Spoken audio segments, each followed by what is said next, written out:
Perfect. So I'm feeling a little bit off today, so I'm sorry if I'm not 100% focused. Please bear with me. I really wanted to be in person and I was just not able to. Wasn't a smart decision. Okay, so I'll call meeting to order. Can I get approval of the agenda? Does anyone would like to make changes? No. Sue, and then second. Shannon, thank you. Can I also get the approval of the November 18, 2022 minutes? Do you guys want us to pull the minutes? No? Okay, can I get approval? Shannon, thank you. And then second. Sue, thank you. Okay, just a quick reminder of the PMAC meeting. Basically, the role of the PMAC is really to monitor the implementation of the plan and to make recommendations to increase the effectiveness.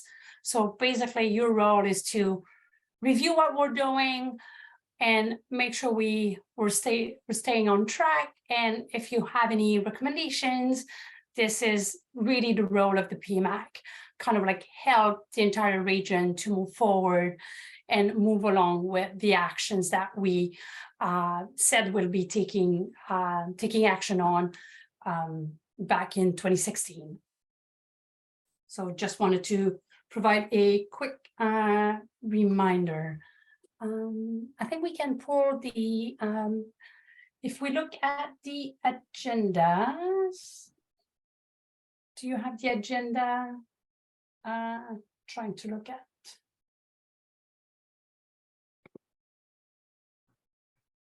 Can you pull the agenda, Vanessa? We're just gonna have a quick review. Thank you.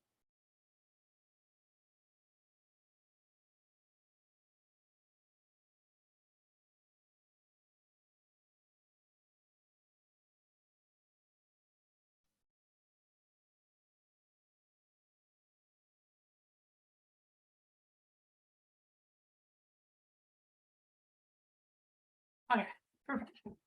Oh, can you zoom in? My I'm getting way too old for. Okay. So we're gonna review basically. So we're at the review actions from last meeting. So we're gonna review that a little bit, and then the structure of the committee with the board resolution. We'll have a quick review of that. The solid waste advocacy, that was part of the actions from last meeting. We're going to provide a overall review of the solid waste management plan, where we're at. Also, we're going to review each actions as well. We'll take a quick break and then we'll present you with a little bit of an update on the solid waste management plan review, the regional emergency debris management, and discussion roundtable. I have a few items we didn't hear from anyone, so I'm just going to take the lead on that, and then we can just open the conversation. Okay, so if we pull the presentation.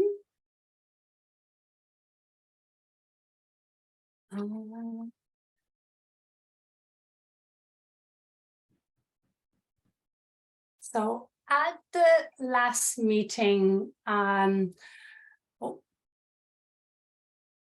gonna give Vanessa enough time.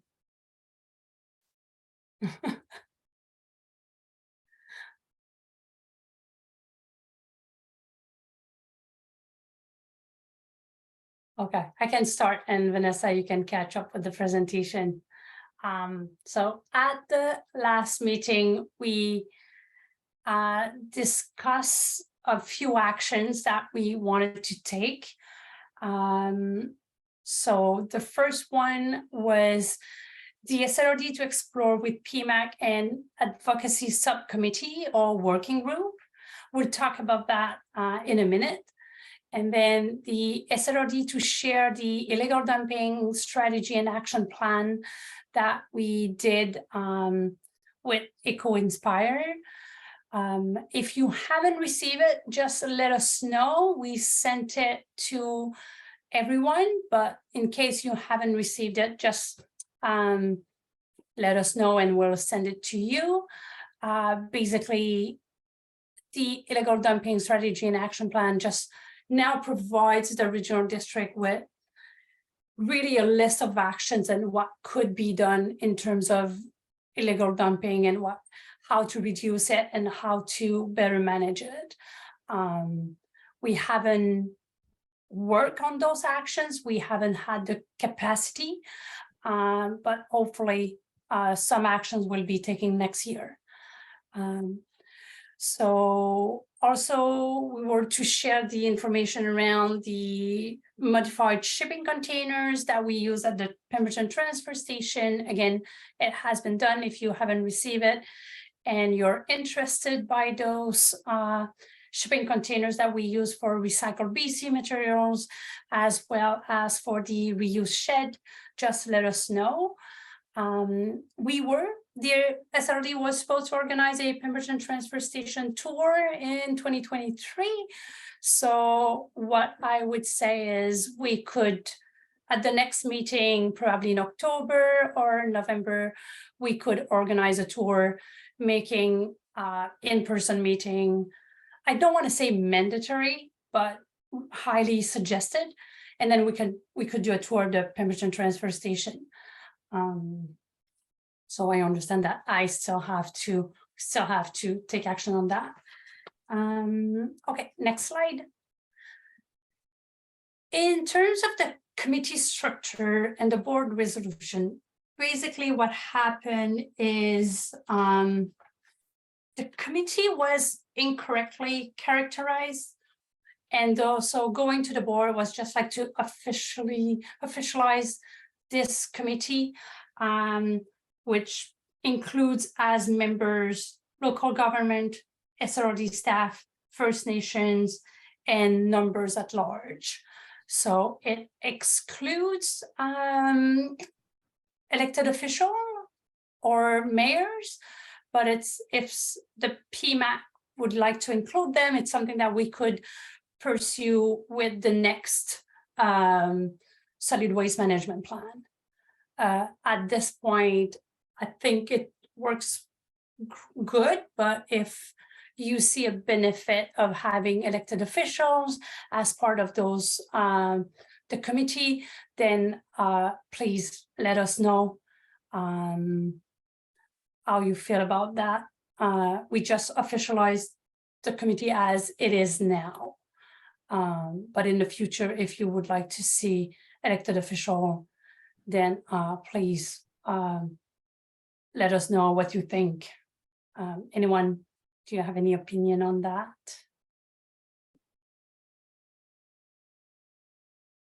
Yes, Sue. Yeah, it might not be a bad thing to consider. Like bigger regional districts like Metro Vancouver have a zero waste committee that's only made up of elected officials, and then they have a plan monitoring advisory committee like this. But obviously the SRD is probably not big enough to have a full separate thing of elected officials. But if we are finding that some of the actions are not being able to be implemented because of a lack of resources, it might not be a bad idea to have some of the elected officials also kind of understand what the opinion is of this committee and where the priorities are and maybe where some of the challenges are. And also for us to hear back also from elected officials in terms of like, ooh, you know, yeah, we'd like to do that, but here's like, I don't know, 10 other priorities we're also looking at. So some dialogue might not be a bad idea, but I just throw that out there.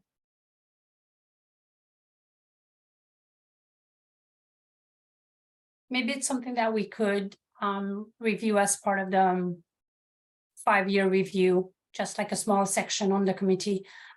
Anyone else besides Sue who would like to share their opinions?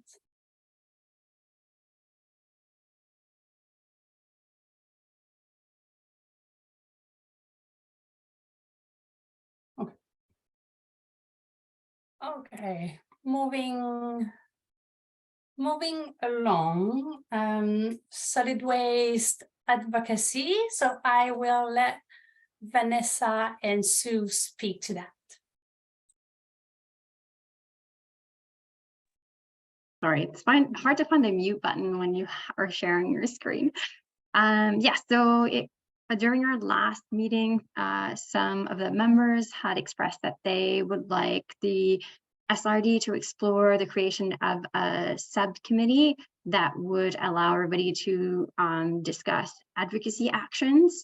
We brought that action item to our director, and what came out of that discussion was that we didn't have the capacity currently to take that on, either staff or just the resources that would be required for an advocacy group.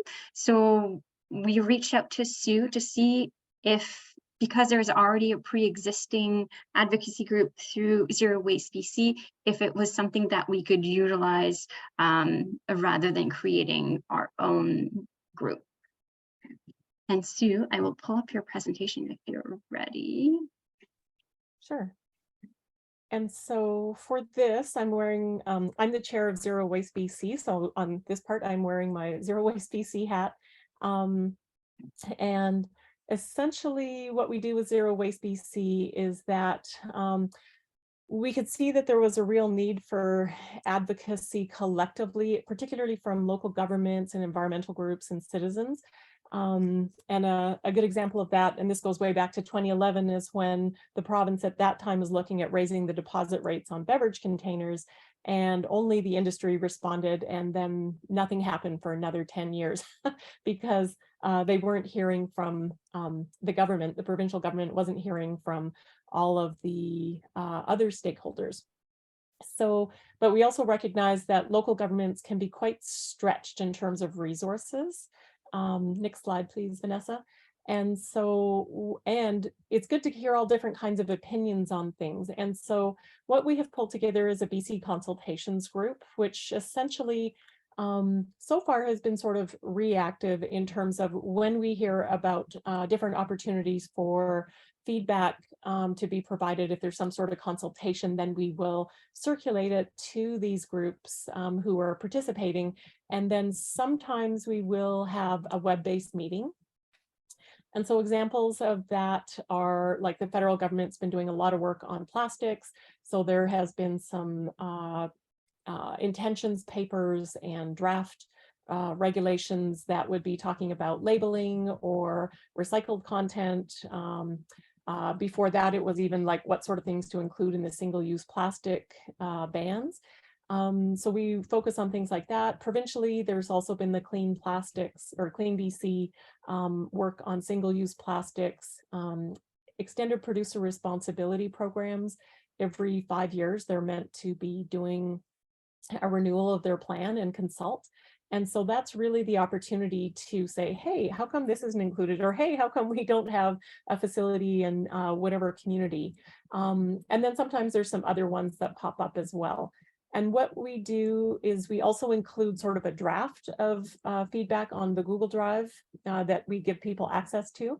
And then that allows people to put in their own comments. So it's not just meant to be Zero Waste BC comments, but it's people can take it and tailor it to their own uses or share it with colleagues. And I know that Shannon has participated quite a bit, Lauren from Whistler, and then also Vanessa as well. Because what we're seeing with the consultations federally and provincially is that often when they do the What We Heard report, they will often quantify how many people said a certain, made a certain recommendation. And so you can see that it is important to provide that feedback. And if this is a way that helps to make things quicker, we're happy to do that. We also will highlight it in our newsletters, and we have a listserv where people sometimes will have some engagement or chit chat there about different issues. And then because this kind of focuses at issues at the BC level, not necessarily just at the SLRD level, it is possible that we could pull together also pooled feedback for other issues that people raise. So I know in the past, Andrew's been a good advocate for trying to get mattresses regulated by the province so that there's EPR programs. So if there's other things that are popping up that it's like, you know, hey, is that an issue for, you know, finding out if it's an issue for other people as well, then we could also take a look at raising that issue and having some collective feedback too. But I'd be happy to hear if there's any questions or things that might need to be tailored if it was going to meet the needs of the SLRD.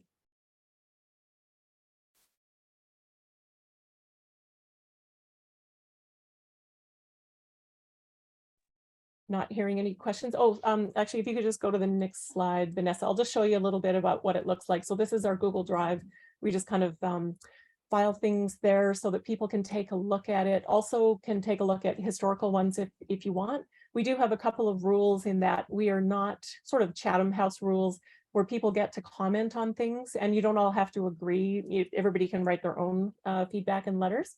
But we also try not to attribute, if somebody's making some comments, that we try not to attribute those comments to people in the things that we share. And then the next slide, please. And you can also see, next slide, please, Vanessa. Oh, there we go. You can also see this is what it looks like on the website, and then this is what it looks like with the different types of feedback that we've had in the past. So if anybody is interested, I know my email address, I think it's EcoInspire1, but that doesn't matter, is in all the invites that Vanessa's been sending out. So feel free to reach out to me, or if there's already issues that you think that we should be addressing, feel free to raise them now as well.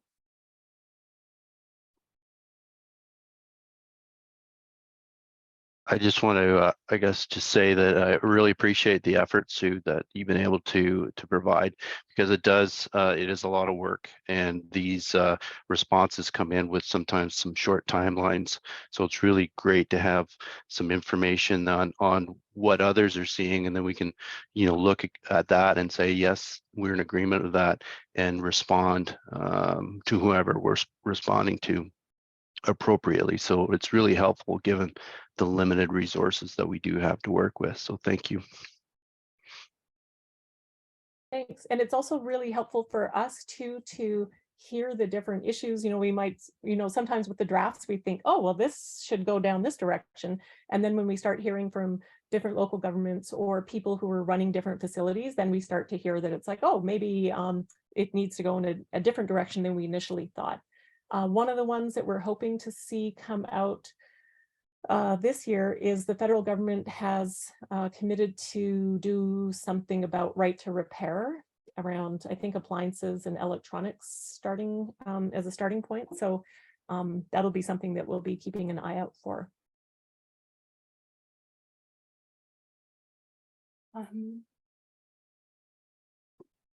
Is there anyone else would like to comment?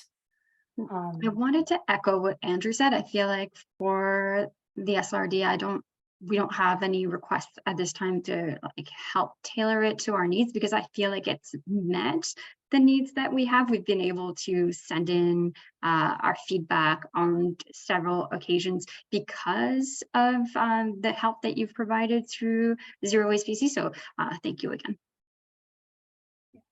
Yeah, really appreciate, and I know for myself, I really appreciate so that you provide the Zero Waste BC, like the platform of Zero Waste BC, to be used for this need as well.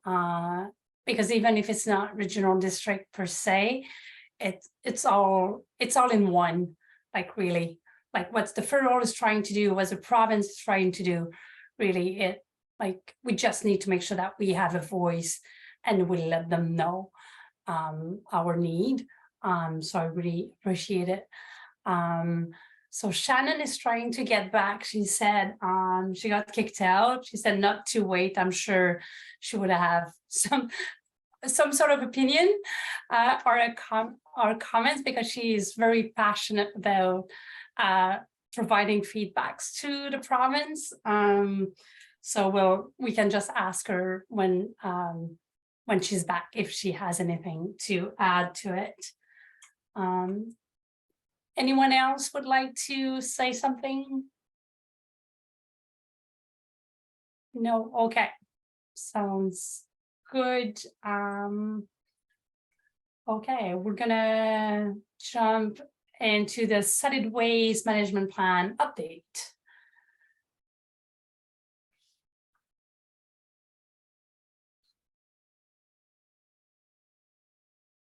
Okay, so this is the province data from the province. The latest data are from 2020. So this is during COVID. We had a disposal rate per person of 489 kilos. Still under the province. Some regional districts are doing a little bit better. I don't know if there was like, I think that's like, I don't think that those data are wrong. I just feel like they're a little bit high compared to what we had in the past. But we can look at the timeline a little bit with the next slide, Vanessa. So there's definitely a peak, an increase in 2020, and then went back down in 2021. So back in 2021, we were at 440 kilos per person. We're still higher than the goal, the provincial as well as the original goal. But I'm glad to see that it's going down. But again, 2020 was during COVID.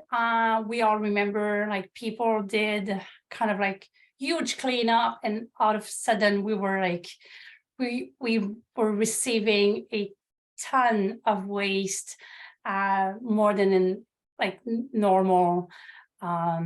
So we'll see what the next few years brings. Hopefully we can keep bring the waste per person down with additional diversion programs.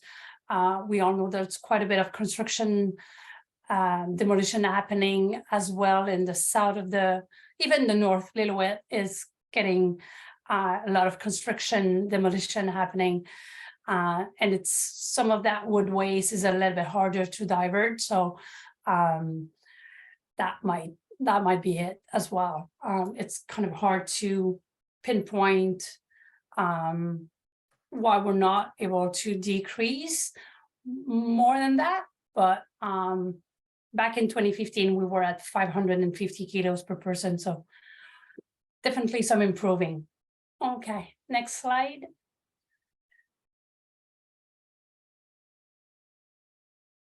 Okay, this is a little bit of what we have been doing in the past few years, knowing that the solid waste management plan was created in 2014, approved by the board, the SRD board in 2016, and then approved by the Ministry of Environment in 2019. So as I feel I repeat myself quite a bit. It usually doesn't take 3 years to get a plan approved, but that's what happened with the SRD one. So we keep working on those actions. Not everything has been done. If we look at 2022, we completed the illegal dumping strategy and action plan. We relocated the Pemberton transfer station, which was a huge project and took quite a bit of time. We worked on the Squamish landfill solid waste management plan focus amendment, which between Shannon and I We did some pop-up. There was like quite a bit of work being done in terms of outreach. That was a project led by the District of Squamish.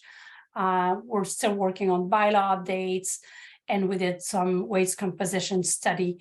We never shared with the committee results of the waste composition study, but I'm going to take a note and ask you guys at the end of this meeting if it's something that would be beneficial for the PMAC committee to look at those results in terms of like what we're still landfilling and what else could we be focusing on.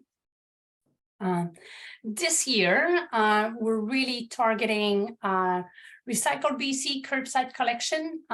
We worked with Recycle BC on a contamination remediation plan. We're making progress. I know the District of Squamish is doing the same thing as well. The goal of Recycle BC is to bring the contamination down to 3%. The SRD is, it's hard to say, sometimes we're at 10, sometimes we're at more like 14, 15% of contamination, but we did decrease, so we're making good progress. We just need to keep working on that. And for the regional district anyway, it's only for Britannia Beach and Prairie Creek, so sometimes it's just one item that bring the contamination rate really high, because we have about 300 households currently. Solid waste emergency debris management plan, we're going to discuss that during this meeting. Bylaw update, doing the Lillooet landfill and recycling center bylaw update. The goal through the solid waste committee, solid waste management plan, was to align all bylaws and tipping fees, making notes that for the north it's a little bit different, so we won't be aligning with Western Squamish. It wouldn't make sense, but we are updating our bylaws right now, and this one is the last one, so I'm pretty happy with that. And then I'm going to let Vanessa talk about the two next items that we're working on.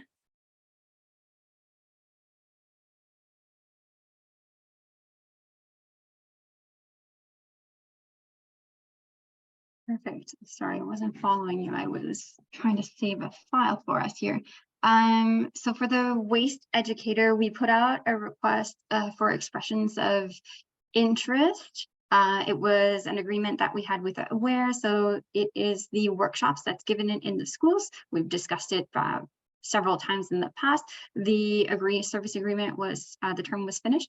So they reapplied and they were awarded another 2-year agreement with two potential 1-year renewals. So we'll be continuing that program with Aware, and we're really happy that they want to continue doing that work because they're doing an excellent job of it.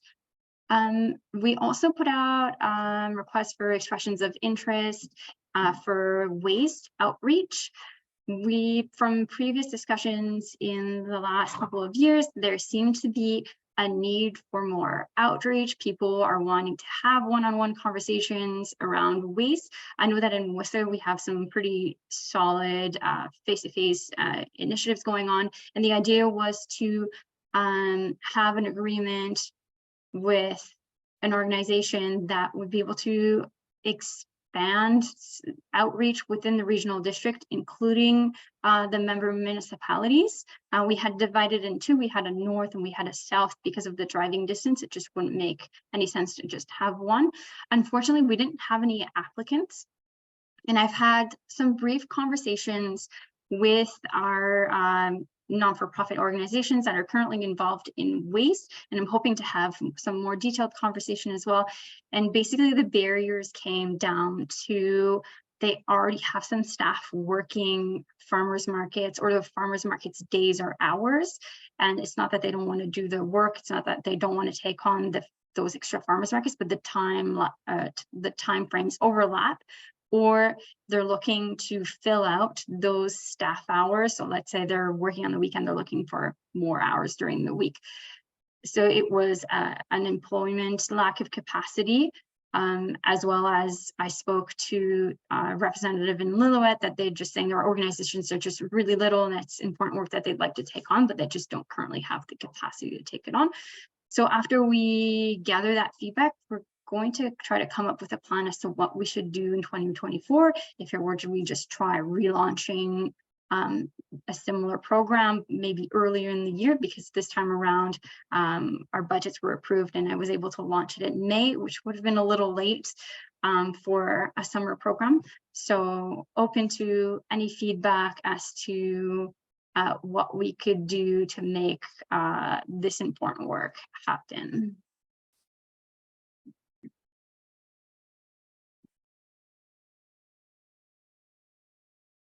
This is definitely something very challenging for the regional district.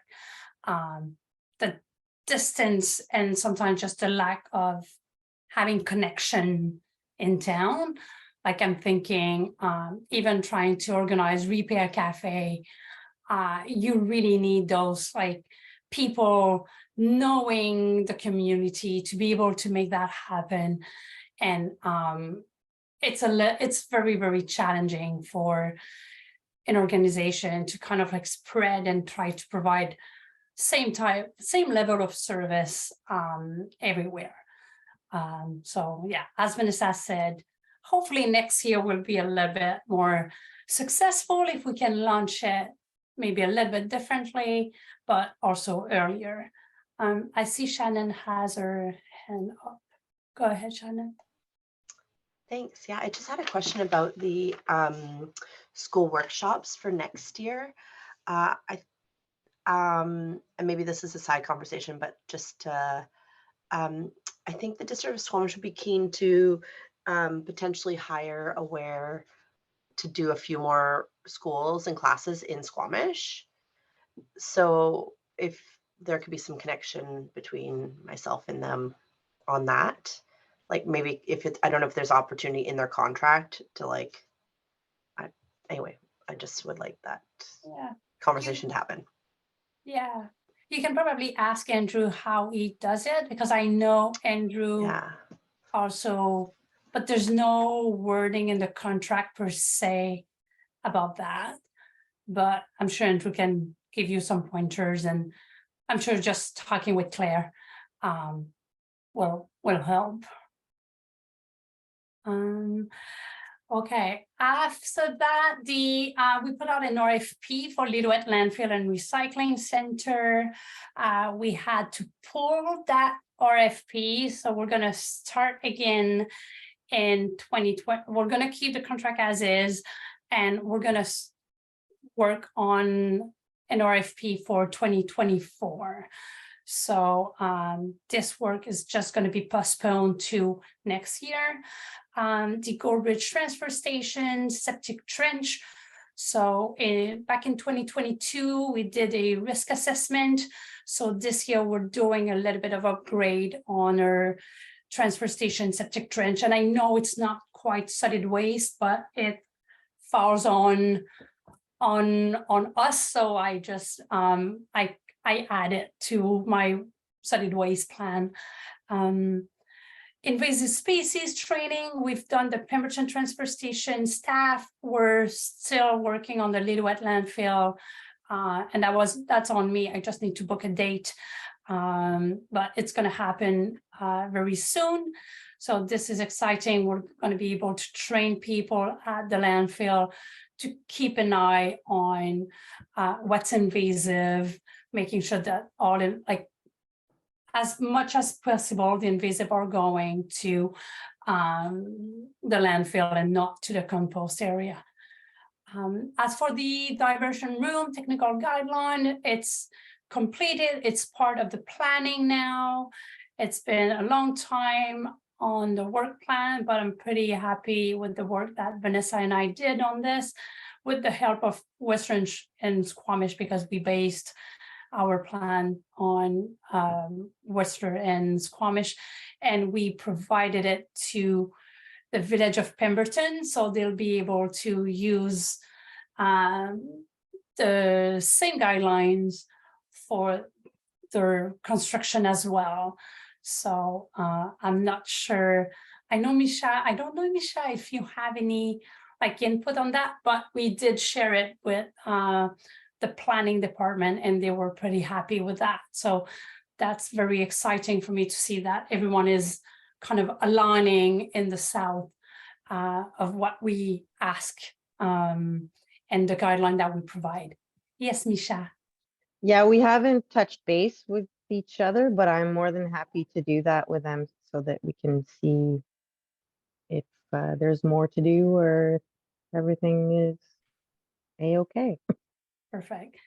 And I know the village had some questions that we could not answer just because the way we organization works, but I did told them that they could get in touch with you, Shannon and Andrew, if they had any questions about that. So I don't know if they did already, but they might in the future. Sorry for throwing your name under the bus like that, but yeah, they had questions that I wasn't, we weren't there yet, so I couldn't answer. The next point, the solid waste management plan focus amendment. Like this is for the Squamish landfill expansion. So obviously we're just here talking about the focus amendment approval. Like the Squamish landfill expansion has way more actions to be taken on. But right now we're waiting on the final approval from the Ministry of Environment. So I have not heard back, but hopefully by next year, or by end of this year, early next year, we'll have a final approval. And then Divine Transfer Station recycling facility, we're just waiting on the 10-year to be able to kind of like redo the recycling facility because it's a little bit outdated and it's a little bit hard to keep everything clean as everything is open. And then the solid waste management plan 5-year review, we'll just have a talk about it a little bit later, just after the break. Okay. Yeah, we can jump on this one and then please stop me at any time if you want to ask questions. We're just going to go action per action. Basically, I put a table together from what we've been doing and all the actions that are listed on the solid waste management plan. Vanessa, are you able to make it bigger? I don't know if it's just me, but maybe not, eh? No, okay. I'm just gonna put mine on the side so I see. Okay, so the first action, perfect. Thank you.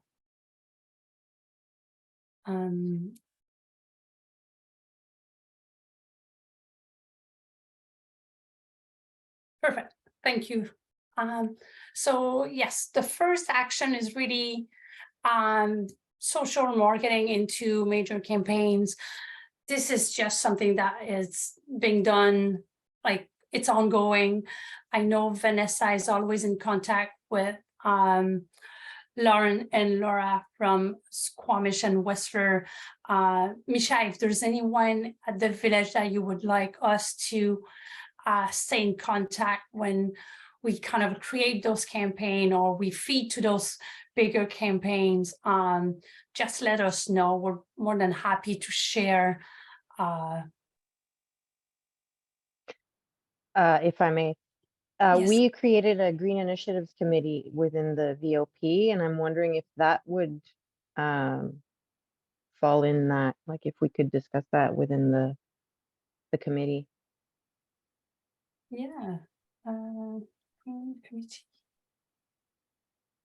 would you like the committee to do a presentation at the next meeting so we can like really understand what you're doing, and that could like, I'm just I'll throwing talk to that them for idea sure. out there. Yeah, I'd like it, but I'll talk to them. I think they would too. Awesome. Yeah, because I know in the past, like it's been hard to kind of like collaborate with all the staff like turning and the changes. So yeah, the more we can collaborate with the village, the better it is, because at the end of the day, we're all in this together trying to achieve the same thing. So yeah, we'll add that to have your committee to do a presentation, and then I'm sure we're gonna get some great ideas that we can work together on. So next one, residential food scrap reduction campaign. Again, this is ongoing. We're never going to stop talking about food waste, diversion of food waste, reduction of avoidable food waste. So this is going to be ongoing for a really long time. I don't see that stopping anytime soon. The next one, ICI and multifamily communication strategy. I know Western and Squamish, you're working on that, and it's something ongoing. We haven't done anything on this, and in 2023, the plan is for the SRD to do a request for like either a request for proposal or expression of interest to have an ICI and a multifamily communication strategy. At this point, we don't know. We know a little bit for the south of like the ICI and multifamily like project and what we have, but still we don't know. We don't have a really good understanding of what we have in our like within the regional district. So if we don't even know exactly how many of like multifamily we have and where they are and where to focus, it's a little bit hard for us to take actions. So that will be a step in 2023, and hopefully with that comes actions that we'll be able to take and will be able to focus on. We're going to focus on we know Britannia Beach and Furry Creek are booming, and those will come up in the strategy for sure. We're not quite sure for area C, A, and B, but I know there's quite a bit of work happening and construction happening in Lillooet and around Lillooet. So it would be good for us to have a better understanding so we can take proper actions. The next one's tourist accommodation communication strategy. Do you have any update on that, Shannon, for the District of Squamish?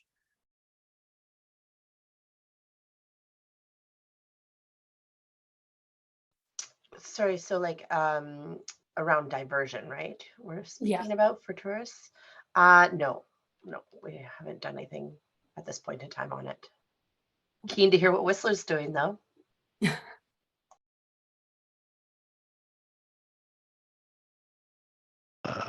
Tourist accommodation communications. Not too much on that front right now. We do ongoing communications through social medias, but nothing formally with some of the tourist accommodation groups, but it's definitely on the work plan. Perfect. Thank you. And then construction, demolition, communication strategy. I know Western Squamish, you've been working quite a bit on that. And I know I'm putting you on the spot right now, but do any of you would like to update the committee on what you have been like in a high level doing on that front?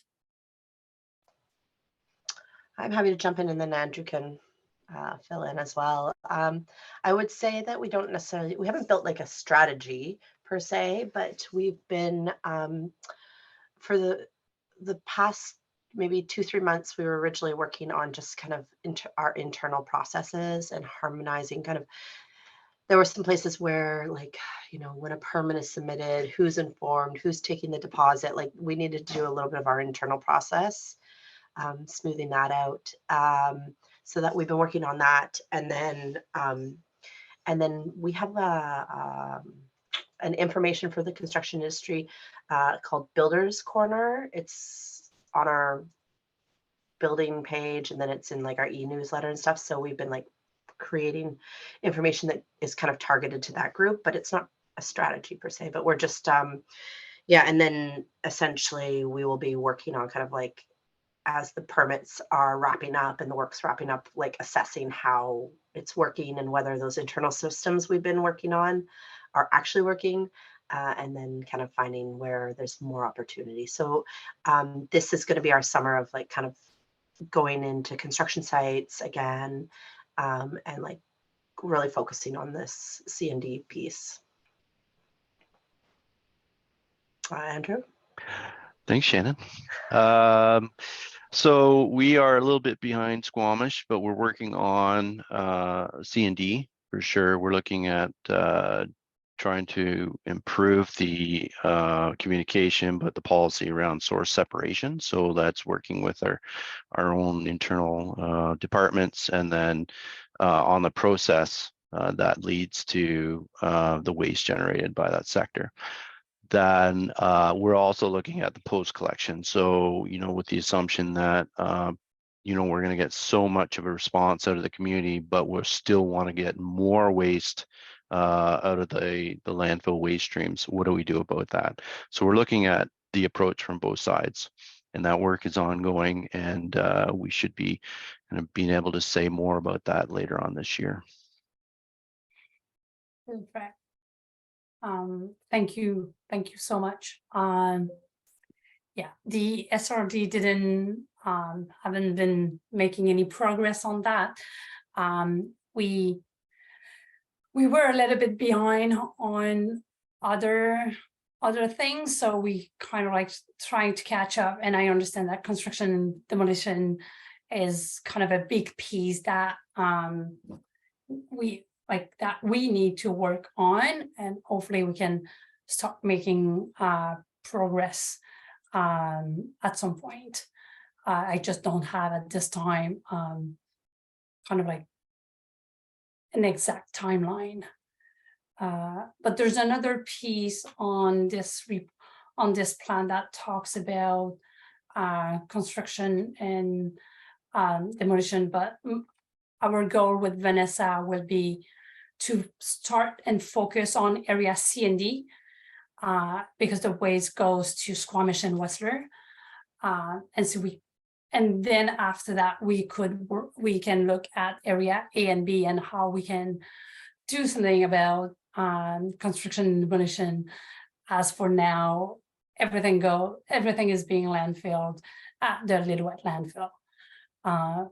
But this year and next year, our focus will be area C and D, so we can align with what you're trying to do and what you're trying to achieve, and try to make the same thing for the south of the SRD.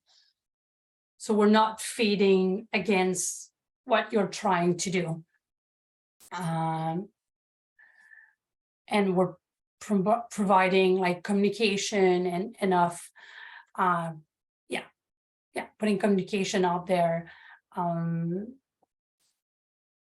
as all the ways from construction goes to either Squamish or Whistler. So we can for sure support you on that. We just need to have a bigger conversation, so we're feeding the right information through the SRD channel. Do you want to add anything, Vanessa? Actually, I want to jump back to the ICI multifamily communication strategy item. I just wanted to highlight for some that are new or may not know this, that in the past there was an effort to standardize the signage within multifamily. So we do have some signage available on our website that I know our member municipalities do share with businesses, and it's part of our guidelines as well. It is in need of an update. That's on my work plan this year, but that is so I would say that we haven't not done anything on this. There at least there is that component that has been worked on. Yes, Shannon. I just want to let you know, I don't know if you hear this, but like we do get inquiries from folks who are looking for signage, and I send them to your website. Yeah, so I So, know it is being used. Yeah, no, it's great. So yeah, looking forward to the changes. But right now it's good as is too. And I echo that as well. We direct a lot of people to that information. So thank you. Oh, awesome. We can probably, Misha, get you up to date with that and send you the link of all of that. So you can share and we can kind of align within the corridor. So it's a little bit easier for folks who are moving from one place to another if we keep having the same standardized signage. Awesome. Okay. The next one, sorry, it's a little bit long, but I feel it's important as you as the committee, you're the one making sure that we're doing what we're supposed to do and we're being effective. So zero waste initiative. This is ongoing. There's probably more support to be doing on the SRD end of it, but it's something that we work towards that on a regular basis. Expansion of zero waste workshops. District of Squamish, this is ongoing. It's ongoing for Whistler.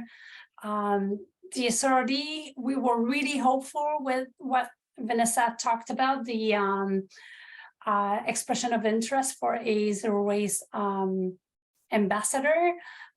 We were not successful, but we're still gonna try to do it. Vanessa is doing some pop-up depot a few times over the summer. We are at farmers market when possible. Mish, I think Misha, you step up this year. Go ahead. Oh yeah, sorry. I was actually going to mention that maybe I can bring that also up to our green, we call it the green team, and see if I mean, depending on the level of commitment, you know, like you were saying earlier, like everyone's kind of stretched thin and all that kind of stuff, but I'm sure that we would like to be implicated. Awesome, thank you. And I know that the village decided to do kind of a pop-up. Vanessa, talk about it. Like you know more than me for Canada Day. Yeah, Misha reached out. She was approached by the village of Palmerton to host our recycling station for Canada Day. So we're going to partner. We're going to provide some training and some assets so Misha can be there as a representative. So that's really exciting. Yeah, kind of like I always like the Brooke saying, like she kept reminding us, sharing is caring. So I really like that, and I feel it speak well to zero waste. The next one, Bear Smart Backyard Composting. I know District of Squamish, they don't do it anymore. We do it in a minimal way, really, just where we don't have any options for composting. And we don't really promote it. We just have brochure that tells how to do it properly. But the communication on that is really minimal. Because again, we don't want to promote something that can attract wildlife. It's not done properly. And I think you're doing the same thing, Andrew, as per this. Okay, perfect. EPR Awareness. So again, it's ongoing. Vanessa created this kind of like small campaign. There's a program for that. So it kind of reminds people like on an ongoing basis with different items that there's a program for like batteries or used oil or tires or so. If you want us to share with you, but it's on her social media. But I'm sure Vanessa can share what she has for that. Next one, promote local construction and demolition waste, reuse, recycling opportunity. You have a couple of hands up, Mahinu. Oh, Andrew, sorry. Yes, Misha. Andrew, did you have something to? Yeah. Oh, Misha's on mute. Yes, thank you. Just regarding EPR awareness, just as an FYI, we've been trying to reach out to the various programs that operate in BC to get, to ask to see if we can get more events in Whistler, pop-up events, more presence, I guess, to get the exposure. Because there's people out there that have no idea about the number of EPR programs that are operating, and I think that it would be great to have them come to town and share that message. I don't think it necessarily needs to come from us all the time. It's been a bit difficult to have that conversation and to get that buy-in. So I just wanted to put it out there that perhaps we can change our approach or do it as a group to try to see if we can coordinate some of those events so that it makes it a little bit more appealing for EPR programs to come up out of the city and promote what they do. Yeah, definitely. Shannon, did you have something you wanted to add? I do. I know Misha had her hand on, but mine's directly tied to Andrew's, if you're okay with that, Yours is Misha. just stuck up, I think. Oh, okay. Yeah, and definitely like, because Andrew, your farmers market's on Sundays, right? I think so. I think it's on Sundays. Yeah, and ours is on Saturday. Like it definitely like if there's like when whomever on your team is contacting the EPR, like we've tried in the past to do one of these drop-off days, and it was like it's a lot. Like it was a lot, and I don't think we were successful in the end, really. But if somebody is doing it on Whistler's, and we are more than happy to say, like, if you want to be like, and you could do Squamish on the Saturday, like I can get them space, I can work with them. I'm happy to do it. So yeah, just like feel free to like throw our name out there and be like, you could tag team, get two municipalities in one day, and then maybe they go Pemberton's on Friday. There we go. So they could hit the whole south for the Friday to Sunday. That's great. Yes. Thank so maybe you. like yes. whoever's doing that instead of all three of us or however many of us contacting them separately, if somebody's doing it already.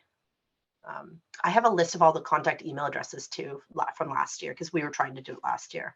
Oh, okay. If you need it, let me know. I can email it to you. Awesome. Yeah, and we can create a email like to get kind of like a sense of where to focus first. Yeah, awesome. I just wanted to say that I've been trying to contact them as well to organize events, and it's definitely very difficult because they have some requirements or prerequisites or quotas that you have to meet. So it is difficult. I like the idea of trying to do it as a collaborative to see if it works better. But I also wanted to mention that I have brought this up in the BC Stewardship Council, that the EPRs are really difficult to work with. And that is not only with us, that's with other regional districts and other municipalities that are feeling that it's hard to get these organizations to show up in more remote locations. So I just wanted to let you guys know that those concerns have been heard. Great, thank you. Yes, Sue. Yeah, I was gonna say, aside from hosting drop-off events, there's also, and I think it's being led this year by maybe the BC Used Oil people, a summer ambassador program where and they try to do it with multiple programs, but they do have their ambassadors sometimes in a branded car, drive around the province and meet at different spots and be part of different events. And I know one of our board members is actually working with them this summer, and so that might be another option too, to try to get in their schedule and have them drive up this way instead of always just going to Prince George and the Okanagan and stuff.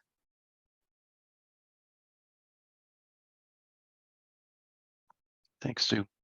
Thank you. Can you confirm that they would attend a site that is not one of their participants, like one of the, like an automotive shop or something like that, whether they would go to a kind of site that's like a depot or?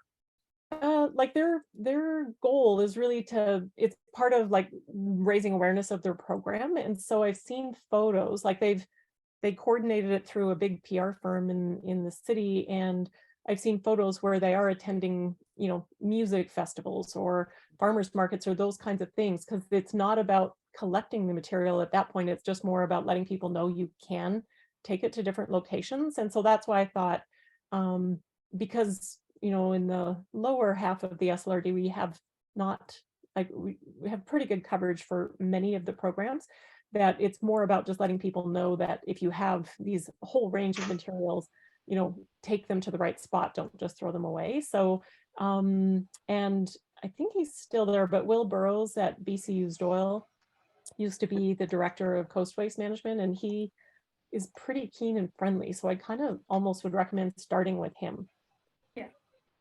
Yeah, I would say BC Used Oil, but now called something different. I can't remember what it's called because it Interchanged. doesn't make sense to me, but it will eventually. It could give me a few years. But yeah, I've worked with Will in the past because of different things, and he is really keen in helping. He's really working with us to get that material removed. So and where we had been successful, it's with tires for Divine, where we're not a collection site. But they've been helping us with those events. So like tires have been good with working with, and I would say BC Used Oil is probably a good one, as Sue was mentioning. As for the other one, might be a little bit harder, but as a entire region, we can for sure try again, keep trying. Yes, Shannon. And Sue, correct me, but is SABC, they used to hire ambassadors. So SABC used to be the provincial group that was like all the EPR programs paid into. And they were doing ambassadors also. And so I think you have your two options. One is like information and like engagement, and one is like drop off, and then not necessarily the same thing. We were trying to arrange a drop off. I've tried to bring in the engagement, and I feel like it's cool, but at our farmers market, we get a lot of tourists. Sorry. So like, it's really good. Like they get a lot of interactions, but I don't know if it's always necessarily benefiting my community per se, whereas a drop off is like benefiting the folks who live in town, is the way I look at it. So we were trying to arrange a drop off last year, and we were actually going to use a school parking lot was our like site that we were proposing. And to answer your question, Andrew, they seemed on board. Like the program seemed on board with not being at one of their previously agreed locations, like an auto store or whatever. Great. I'll send the Great. contact list out to you guys too. Thank you. Yeah, awesome. Okay. Next one, promote local construction and demolition, waste, reuse, recycling.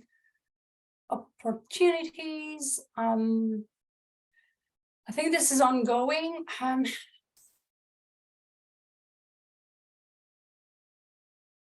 I think we're doing it. I'm not sure why we have it as not started.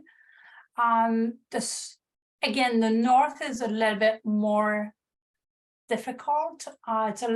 It's easier to promote recycling opportunities in the south, but we can do a better job in terms of communication for areas C and D, and then look at area A and B for like maybe smaller steps.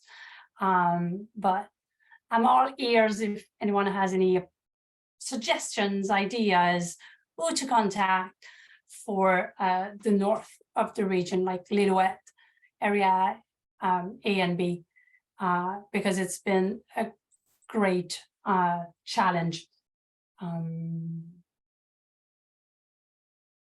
Anyone would like to add anything for that? Like, I know Squamish and Worcester, again, you're ahead of us on that, so you've been making progress. Maybe do you want to share a little bit what you're doing?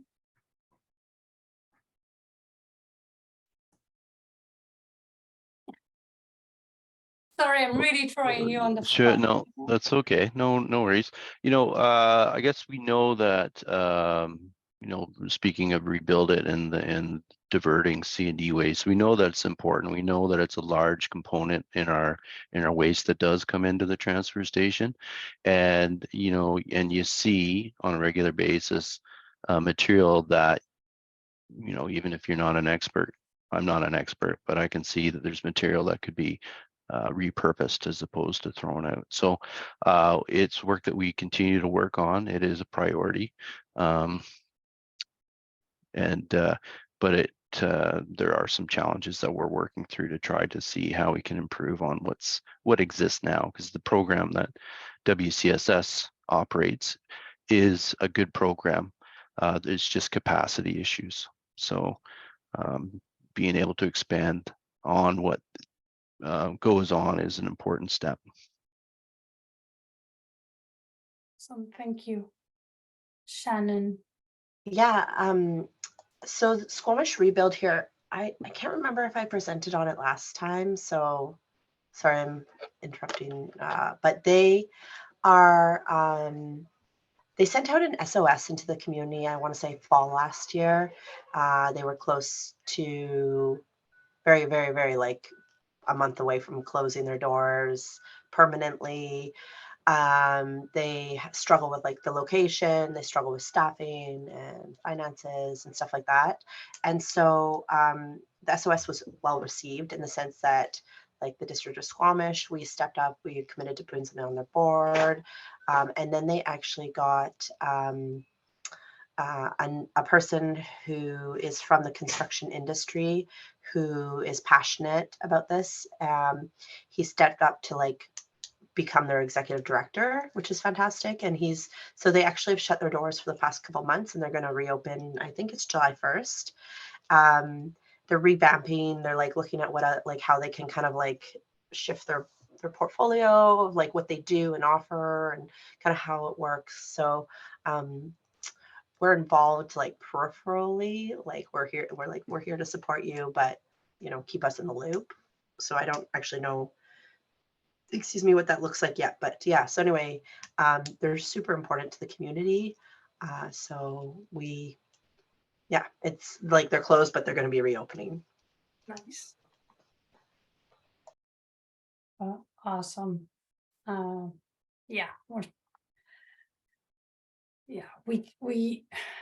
We don't have that, and it's part of the next actions, really specifically for Rebuild Center. So we can talk a little bit more about that and where we stand at the regional district. So we're gonna keep looking at what they're doing and how they shift a little bit, like in Squamish, and we can. I don't know, do you want us to promote it on our end? Do you want like our residents to use yours? like I know like Squamish Rebuild at some point were like at full capacity. They were receiving so much materials.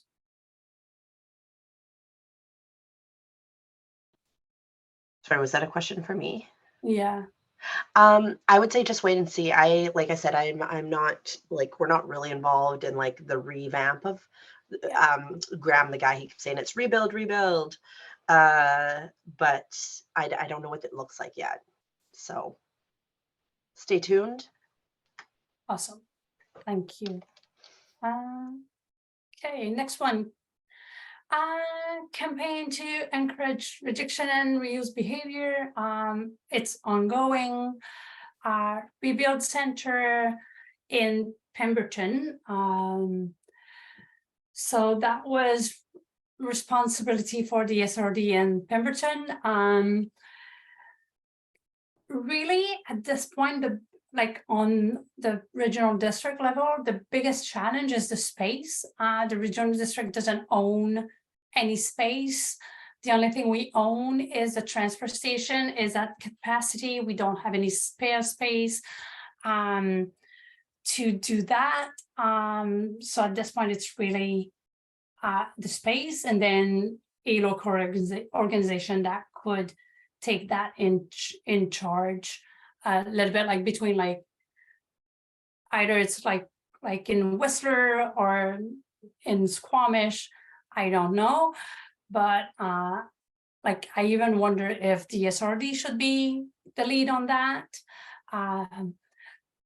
Misha, do you have info? Sorry, I had to unmute there. I don't have info, but I do remember having a conversation with someone who was working, because we did have a style of rebuild / reuse it center at one point near your office in Pemberton. But it was closing down, and I remember being quite concerned because it's a necessity for one, and that just means a lot of stuff's going to end up in the landfill. And the person I spoke to was saying, well, first of all, it was taken care of by the SSCS, if I'm not mistaken, as far as the person who worked in it. So I feel like it's a marriage of a bunch of different organizations, and maybe that's what it will take, is just like maybe reaching out to the band, seeing if maybe they have space somewhere in industrial, for instance, or somebody else like the VOP. And then again, SSCS manning the center. Like maybe it's just about reaching out to different places. Maybe our next step could be just sitting down together and trying to come up with some sort of a first steps action and try to move it forward a little bit, because I know it's a need. Like we just opened the reuse shed, but there's so much that we can't accept because it's a small space and it's also outdoors. So, and there's definitely a need, and if we could have some sort of a reuse and rebuild center, that would divert so much more, and then we could ban more materials from the transfer station. So I could also reach out to the employee I spoke to as well and see what they had in place at the time. Just to give a little suggestion. bit of background information, we have had conversation with the Sea to Sky Community Services about the facility that was operated, how it was operated, why it closed, and if there was a possibility for them to take on that work again, and what kind of support they would need. And essentially it comes down to staff wages and space. So there's definitely an ongoing conversation, and we're hoping that with the new building that's being built, there's going to be more openings to have conversations about space. Yeah.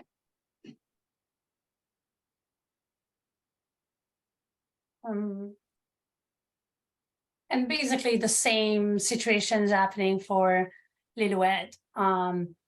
Yes, we own the land for where the landfill is, but again, finding local organization that could take that on is a challenge, and finding the proper space because the landfill is a little bit out of town.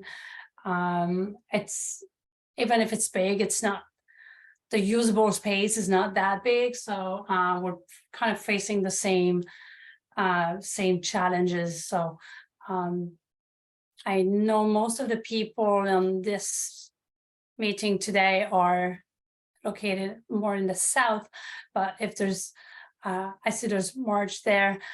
If there's anyone like who has more contact for like the Lillooet area, I'll be all ears about like to know a little bit more of who to contact, because we have some contact with local organization, but again, it all comes down to their own capacity as well.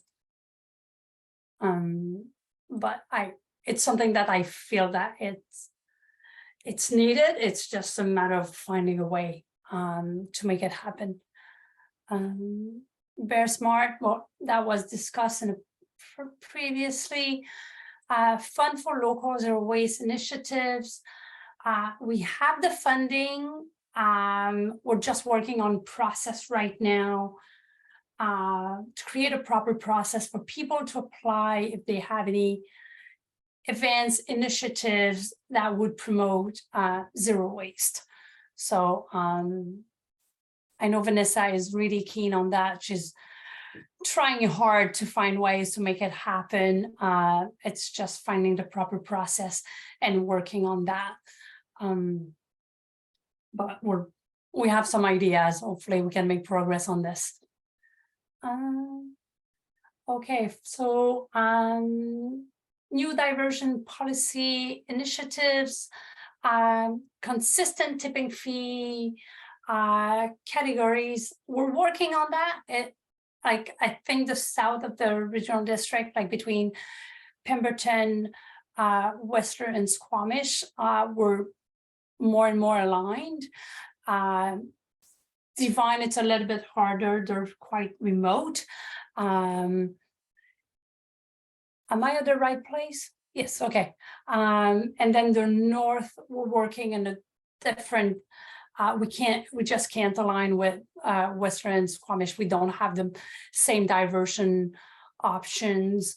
But we're trying to increase tipping fees a little bit to promote diversion.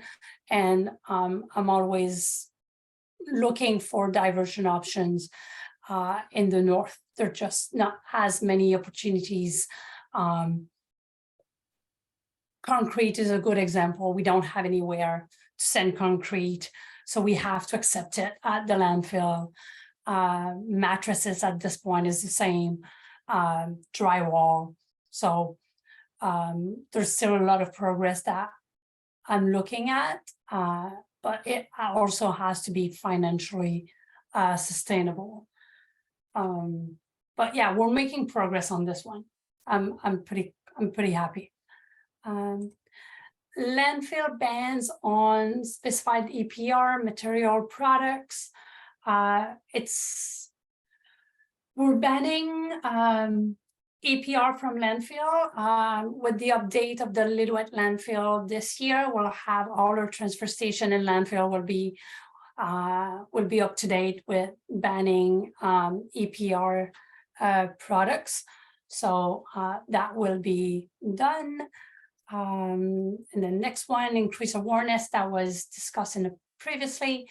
Curbside collection in Pemberton, that was canceled.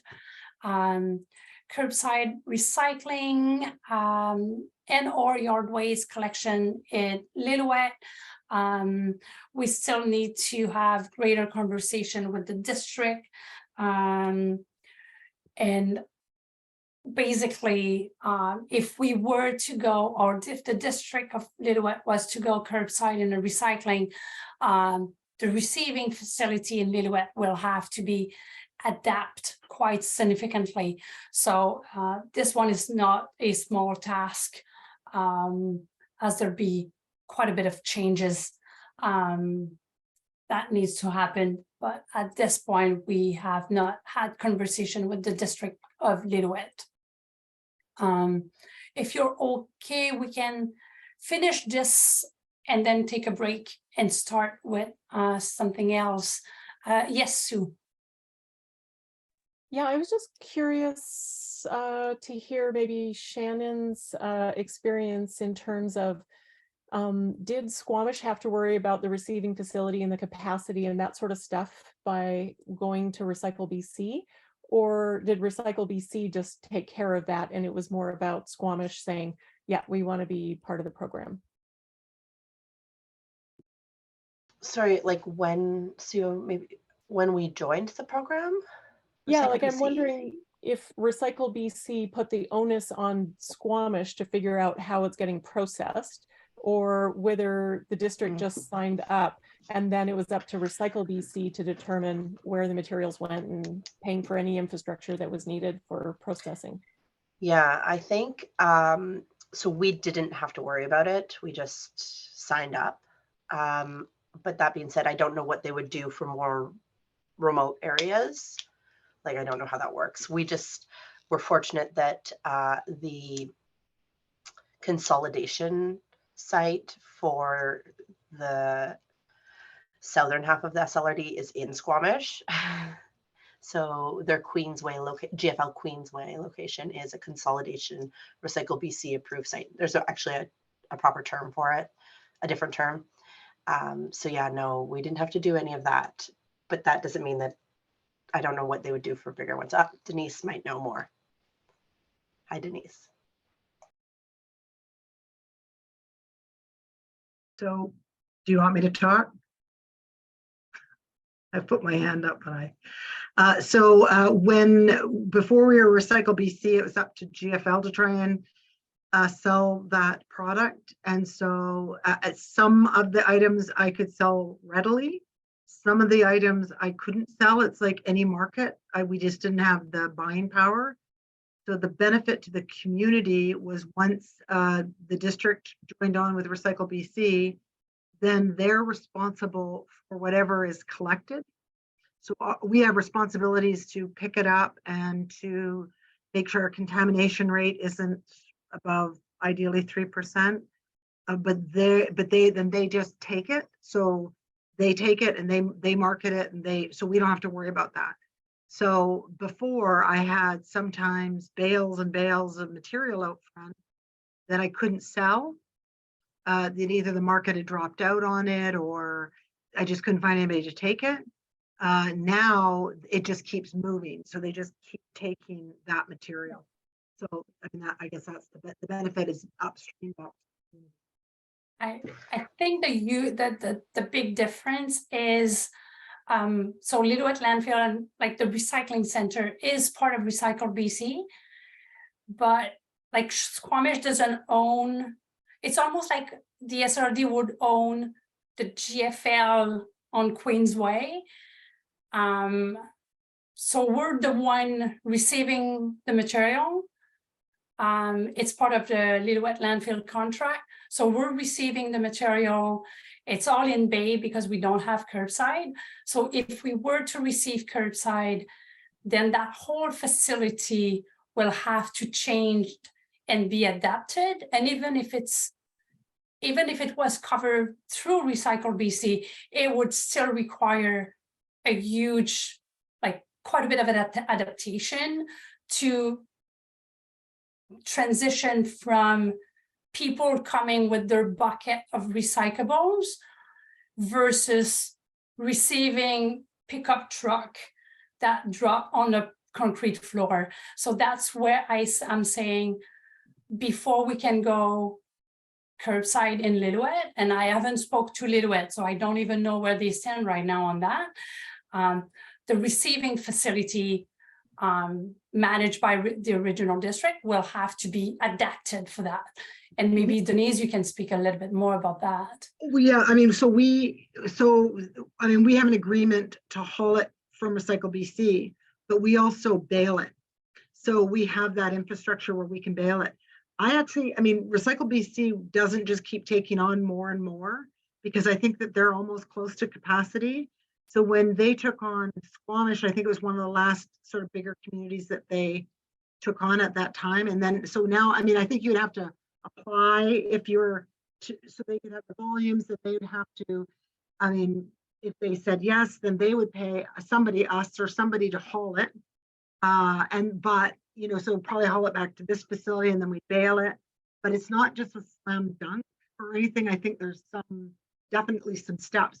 And I think what made it a little easier for Squamish is we were already collecting it and we already were bailing it. So I think they already knew the volumes. They had a lot of, they could see what was going on. They had a lot of visibility into that. And so I think it made it easier for them. But I mean, I think the conversation would probably start with them, because you wouldn't have to bail it, Mary Lou, as long as we brought it back to this facility.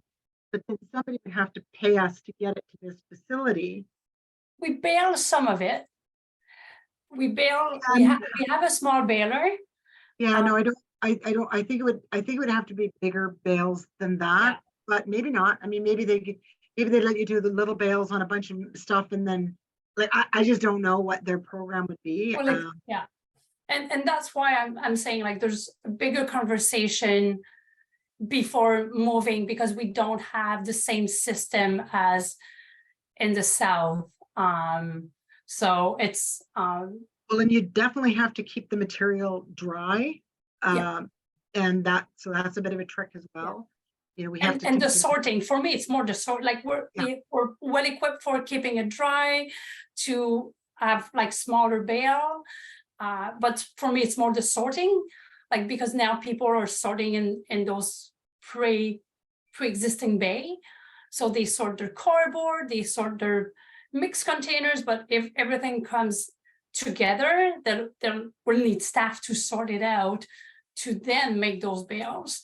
So like, anyway, complicated. This is a bigger conversation, and I'm not ready to tackle that one yet. I just want to make sure, Misha, did you have a question? Or is it just the same hand that it's, okay, perfect. And Shannon, you had your hand up. I was just gonna say, to Denise's point, we were on the wait list to join Recycle BC for at least 2 years. So it's worthwhile getting your name on the list and indicating you're interested, get through your board, get through the local like the member municipality, and then like, because it might not be opening up. I don't know when they're accepting new. No, and I don't even know like where the District of Lillooet stand on it, if they have the capacity, if they have the budget, if they so I can't I can't really speak on their behalf, because that really is on the District of Lillooet responsibility and kind of like budget and everything. So moving along, unless we have more questions. Okay, thank you. Recycling waste minimization at events. Well, again, it comes back to the same, when we couldn't find any outreach ambassador that would help with that. So we're just going to keep trying, find ways. We have permit application. They need to provide a solid waste plan. So now I'm just trying to have a better communication with the team at the regional district who oversee those events, just to make sure that what they provide makes sense. The tree stream waste management, so that has been completed. So I'm happy with that. And then if we look,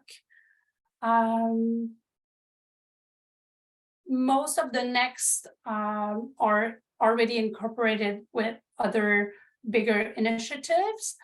So I'm just going to jump on 44, expense Squamish landfill.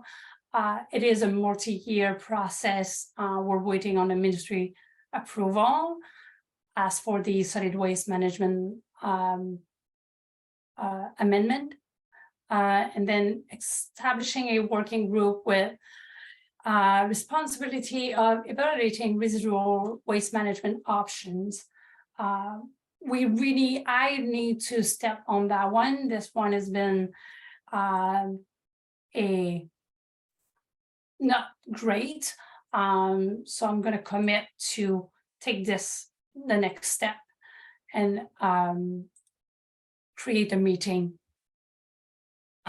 We need at least 2 meetings a year, I think. And then so this evaluate the requirements for Lillooet landfill, landfill criteria. It's been updated in 2017. So we're gonna have the final design, operation, and closure plan in 2023. Contamination lifespan assessment, this is part of the DOCP. Install a groundwater monitoring well, it's been postponed. We also have 2, one well is dry. We actually closed the dry well this year.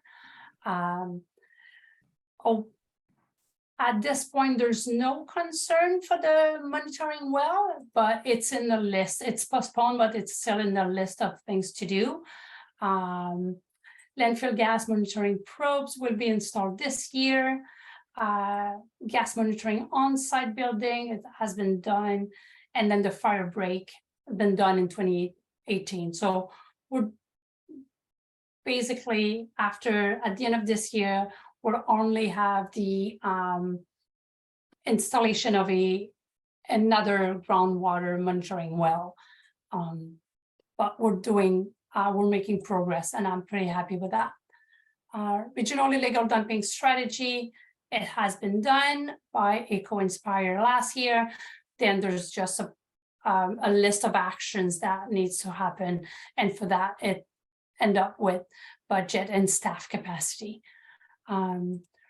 Requiring commercial collection containers to be animal proof in electoral areas. We have not made any progress on that. And then bylaw, animal proofing bylaw, it's done. Monitoring greenhouse gas, it's also being reported through the province. And then the waste composition study. I know the District of Squamish, they do it every 2nd year, as well as as Western, I believe. We very often work together on those. The regional district, we do every 2 years for Britannia Beach and Fairy Creek, as well as the Lillooet landfill. And then Pemberton Transfer Station, we've done one in 2020, and Gorebridge, we've done one in 2022.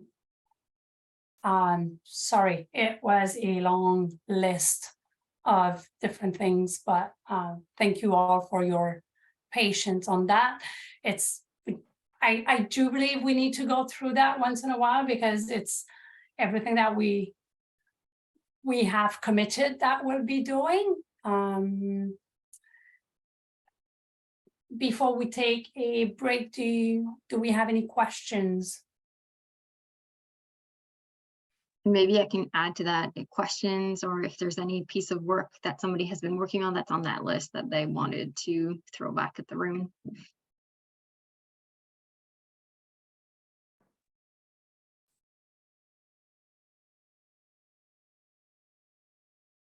No.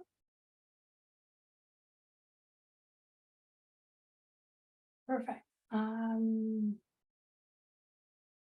Okay, we can take a break and come back at 2:55. Perfect.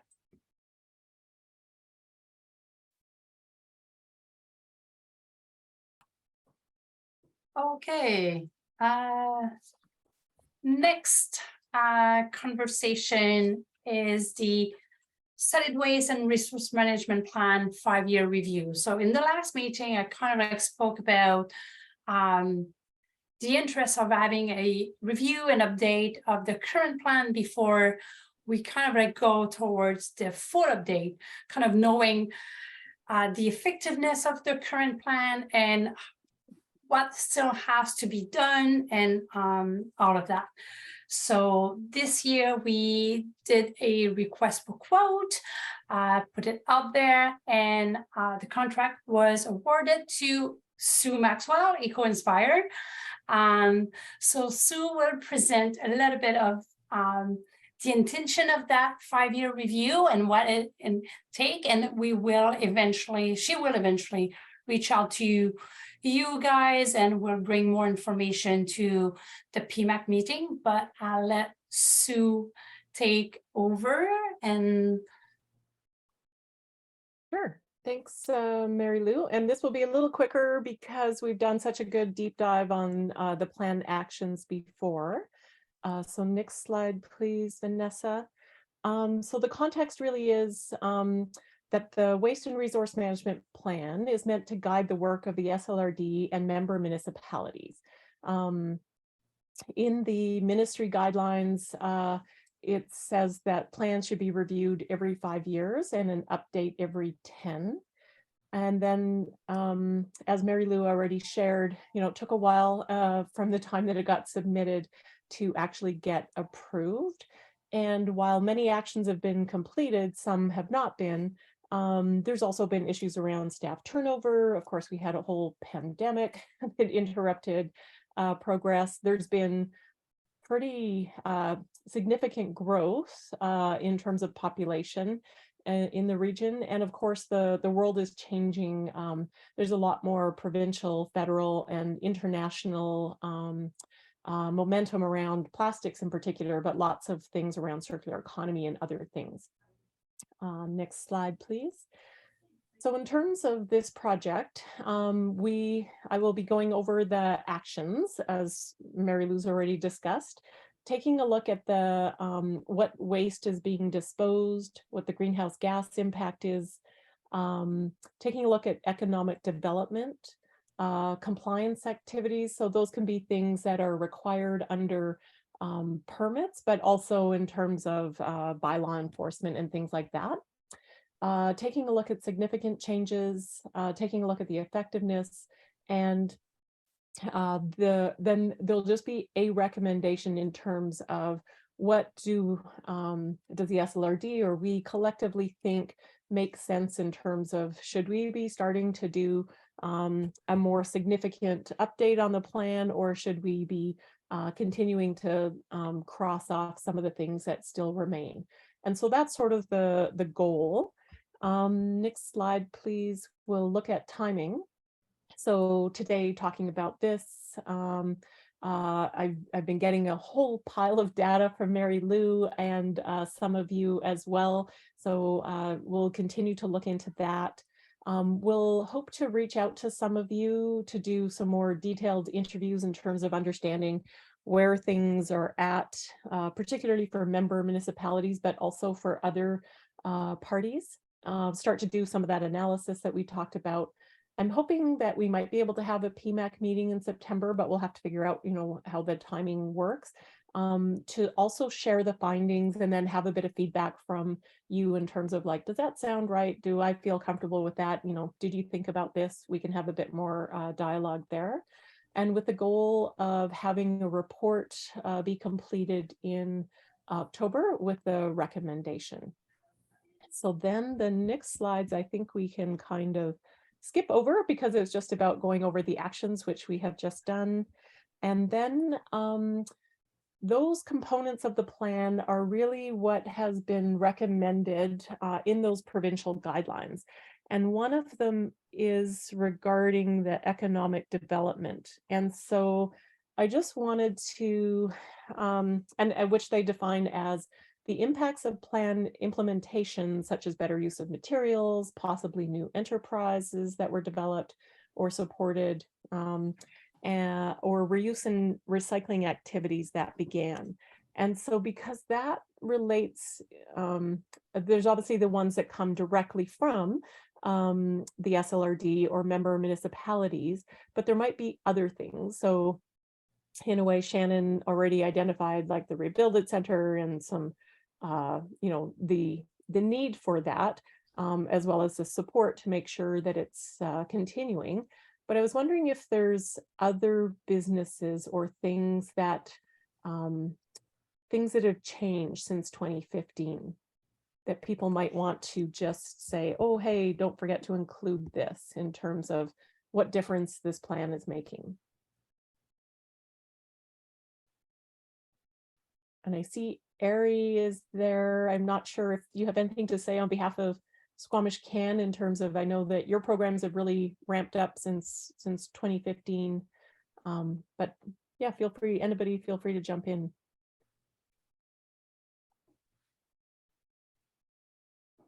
Were you looking for like business opportunities that could help? Is that what you're looking for, Stu? Or more ones that have started. Like I know Grounded Grocer started in Squamish, unfortunately had a fire, so it ended. But there's also the Nook, there's the Be Clean Naturally. I know that there's the Vessel here in Whistler. The Rebuild It Center is more robust here in Whistler than it was. But also the Reuse It Center, we talked about the Pemberton Reuse It closing. But, you know, maybe there's other businesses sharing systems or rental businesses or anything really that you think are to do with better use of resources within communities. Shannon? It's hard to say if it's due to the plan, but, and I don't know exactly when it started, but we have a company that does deconstruction in Squamish, phase 1 deconstruction. I believe that it's relatively new. I mean, since 2015. And also WeFill has started, which is a mobile refillery, while the Nook in Squamish is actually closed. Oh, has it? Okay. Yeah, so there's that. And then we've also seen a few secondhand online retailers pop up that sell like through Instagram and stuff, like social media channels versus having in brick and mortar stores. Great suggestions. Thanks for that. And other things like I just like Aware Zero Waste Heroes program for events. Like I think that's that is new since 2015.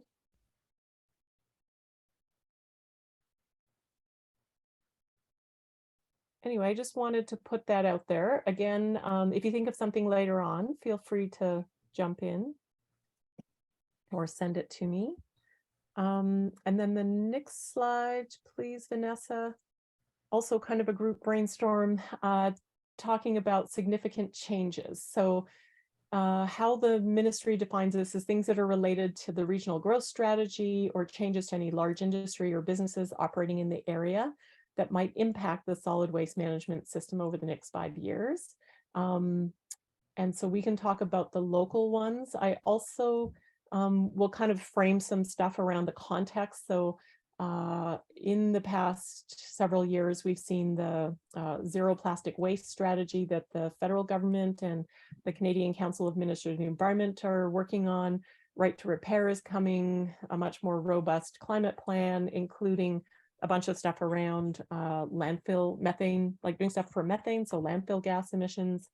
And at the provincial level, expansions of the extended producer responsibility programs, hopefully mattresses coming soon, and also work on single-use plastics. But are there any other things that you're like, wow, this has made, like if we go back to 2015, we didn't envision this and it's making a bigger difference, or we should be paying attention to it?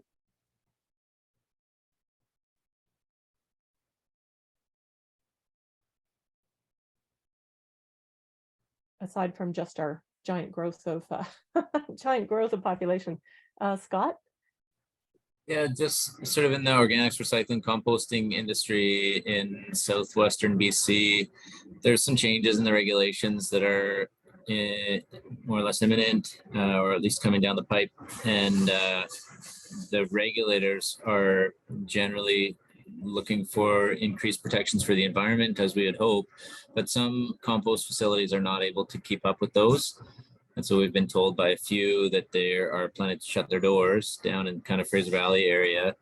And so while this is not imminently impacting any of us, I don't think it may have a broader impact in the coming years. You know, we're getting at Sea to Sky Soils, for example, we're getting calls from further away than we have in the past of groups looking to dispose of their organic waste in a reasonable way. So I think it's getting harder for people to find nearby composting facilities to send their organic waste to. Well, that's maybe starting now. I think it's going to get worse in the coming years. So that's worth being aware of. I think as our, you know, this group, the plastics stuff obviously also will play into this. Some are struggling more and more with compostable plastics and traditional plastics.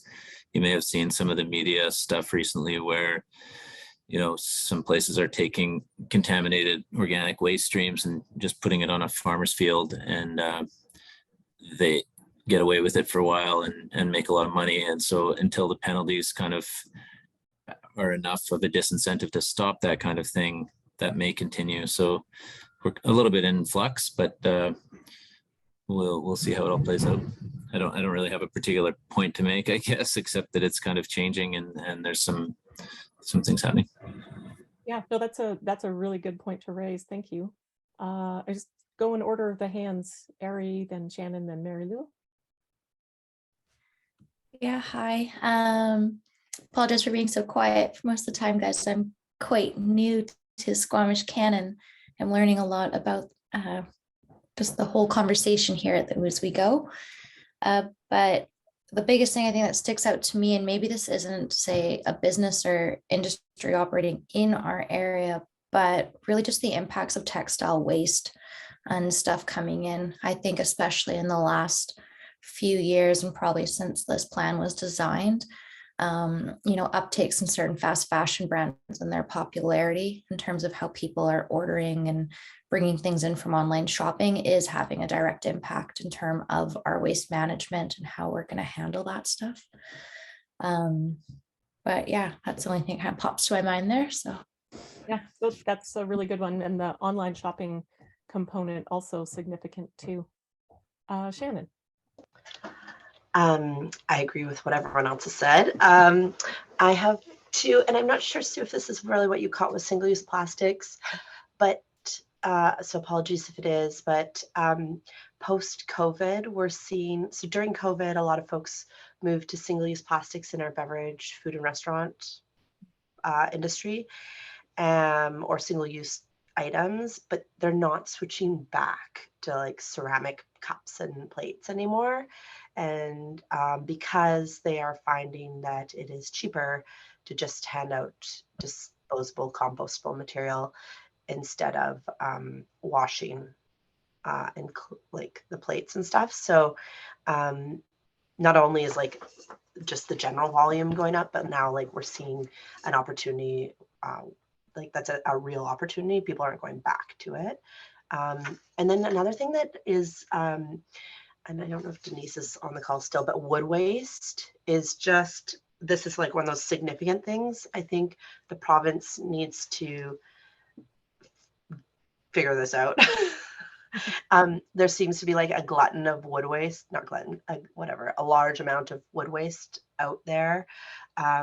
We're seeing so much come in from construction sites and industry, and it's really hard to get rid of. And Denise's team has done a lot of work and research. I myself have been like on the phone with like mushroom farmers and like random people just trying to see if there's anybody who will take our wood waste. And Denise's team is doing, I would say, the most of that work. So like with these, from my understanding is like with more and more pulp and paper mills and things like that shutting down, like where we used to send this kind of type of dirty wood, construction wood waste, they're no longer taking it as a fuel. And so there are a lot of communities stuck with large amounts of wood waste, and a lot of people are now putting it in landfills. So it's like, for me, it's a potential diversion item, but it's like a big issue. And like a huge stream of this is pallets. Like we see a ton of pallets. There's better ways that that could look. Like in Europe, they have reusable pallets and stuff like that. But that's not a municipal or regional issue. Like that can't be done by us. So I just like wood waste is like this giant one that we're all kind of hiding, but it's like a real issue. Sounds I like mean, a- hiding from the public, like it's not, public can't see it. Yeah. But we're in the Sounds like background an trying to. opportunity for advocacy. Mary Lou and then Denise. I can let Denise speak if it has to do with what Shannon just mentioned. Oh, Mary Lou, you go first. I was just like, to me, like composting and how it's harder for, like just what Scott said, how it's harder for smaller areas. It's kind of like getting super hard for us, even in Lillooet, to divert clean wood. Like all we do is yard waste composting, but we still have to follow the same regulation as in Metro Van. We're receiving few hundred tons of wood waste, yard waste, and it's almost like impossible to keep going. So at the end of the day, we'll like, at some point we'll have to make this kind of like making decision. I don't want to shut that down, but it's getting harder and harder to keep up, like being such a small facility, receiving such a small amount, trying to divert whatever we can. We don't even divert food waste at this point. This is not even an option for Lillooet area for now, because there's no options in the area. It's just getting super hard, and I'm not sure if the province is really hearing people from rural and smaller areas and how to make it happen and how to make it efficient. So yeah, it's more and more black and white, and they're coming harder on us. That's what we experienced. So would be nice to have better program for composting in smaller areas, but yeah. Thanks. And Denise? Yeah, so I mean, I concur with certainly Scott and Mary Lou, but I think even the big composters are having trouble, Mary Lou. I don't think it's just a small, I think it's just a problem all the way across. And it is interesting because yes, we want to do the right thing for the environment, but I think what Scott said, I missed it a little bit at the beginning, but certainly what we're seeing is they keep ramping up, you know, what you have to do to comply. So, you know, everything we ever did to comply, which was great, you know, a year ago or 5 or 10 is no longer good enough. So that keeps going, and that's going to be a challenge. And I think at all levels, I think regardless of the size, smalls have a challenge, but so do the big ones have a challenge as well. Like I'm seeing everybody sort of challenged with that. So that's going to be an interesting thing to watch. Wood recycling has been a challenge for sure. But I think, you know what I wonder about, Shannon, is I think this is going to turn around, like with everything burning throughout the province. To me, there's going to be, you know, at some point the wood is going to have more of a value. And I think that will drive it and flip it. I don't know, but I mean, you know, I think it's going to, I think that one will switch back again, because wood is still wood. You have to grow it. It takes a long time to grow it. It's not, you know, it doesn't grow on trees. So I do think that one is gonna, I think that one's gonna be cyclical. I think even though right today, we're struggling to find a viable option. And I mean, part of it is because we're being a bit selective about where we go. Again, to Scott's point, I think we wanna, you know, choose good partners. But I bet in 2 years or 3 years, it's gonna go the other way, where there's gonna be a big need for wood. I might be wrong, but you can put my name beside that because that's what I think. And textiles, I agree. I think that I think there are places we could probably take it to. And that one is a crime. It's a crime what happens there. I think new, and I don't know whether you got this too, but I think that the small appliances EPR and the electronics EPR have happened in the last, I think, keep me honest here, Andrew and Shannon, but I think it's been in the last sort of 3 years that those two came on. Before that, we were paying to move it, and now they're taking it. But what I think the other challenges are, and are going to continue to be, is the lithium batteries, which are causing all kinds of disruption to the recycling chains, up, down, left, right, and probably to almost everything, except for maybe organics, because you probably aren't getting a lot of lithium batteries in there. But I think hazardous waste in our waste and recycling streams are going to cause problems. And I think that is where we have an opportunity for advocacy. And I think we need to be loud about that. I think there needs to be an appropriate EPR program, so that, because there's lithium batteries in literally everything now, toys, electronics, everything. And what's happening with them is people are just throwing them into the garbage. And we're seeing at the recycle center, you know, we're getting lots of even commercial lithium batteries, you know, that these guys are having to pay for. But what if we turn it away? What is going to happen with it? You know, it's something that really we have to keep watching. And propane bottles, another one that is a bit of a challenge to move. People don't want, and what was the other thing that we're just all of a sudden had trouble with? Oh, my mind's gone blank. Like just last month, somebody said, no, we don't want that anymore.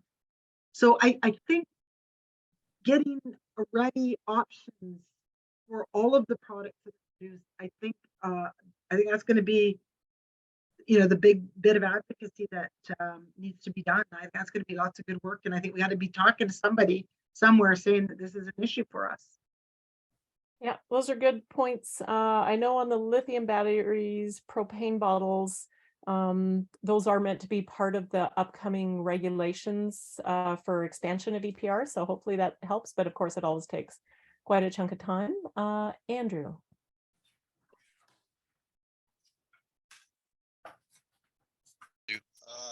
Yes, I just want to echo what's being said here. There are challenges as more communities get on board and improve their diversion rates. There's more material that needs to be managed and recycled. And right currently, to Denise's point, most of it doesn't have any value. So I don't know if you can still hear me, but so there's a big challenge. Everybody's competing for the same recyclers. And you know, so there's the process is a bit out of step.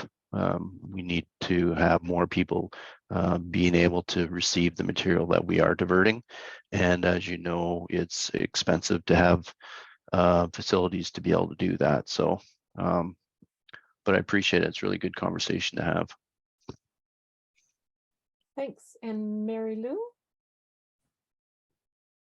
Yeah, I just wanted to tell Denise about the batteries. We sat on a meeting the other day with the EPR, and there was like, we really mentioned how challenging it was and how dangerous it was to find those batteries and to the recycling stream or to the landfill stream. And they're really trying to come up with some messaging and even like box for people to have at home, like to make it easier, like not that someone cannot come up with his own box to recycle batteries, but something more visual. So hopefully, like we were like all the regional district and municipalities were like, we want those. When can we have those? We need those everywhere. To remind people that batteries has a specific stream and it's dangerous. So hopefully we're going to get those soon enough. And as soon as I hear about that, I'll let you all know about it. So great.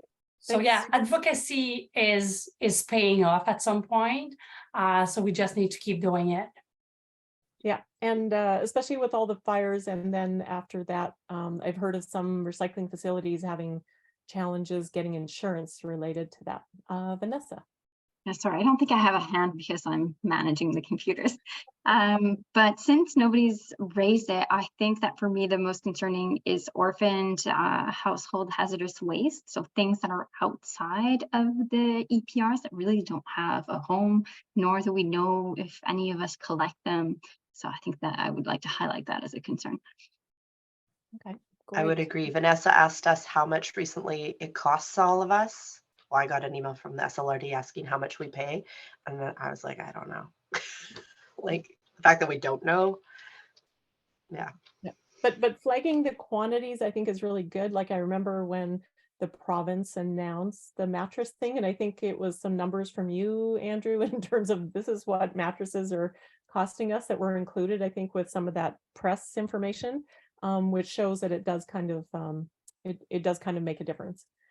And so then I don't know if we have time for this. The last slide is just any other thoughts that people had on this plan review. If you have a lot of thoughts, then let me know and we'll try to make sure you're one of the people who get interviewed for sure. Otherwise, otherwise just wanting to let you be aware of this project that's going forward. I will be reaching out to people, but feel free to reach out to me too if you have suggestions, ideas, thoughts around how well this existing plan is working and, when we need another one. And I will, be working on this throughout the summer. Thank you. Thank you, Sue. Okay, and then the next one is the Regional Emergency Debris Management Plan, and I will let Vanessa start on that, as Vanessa and Shannon participated in a training. So.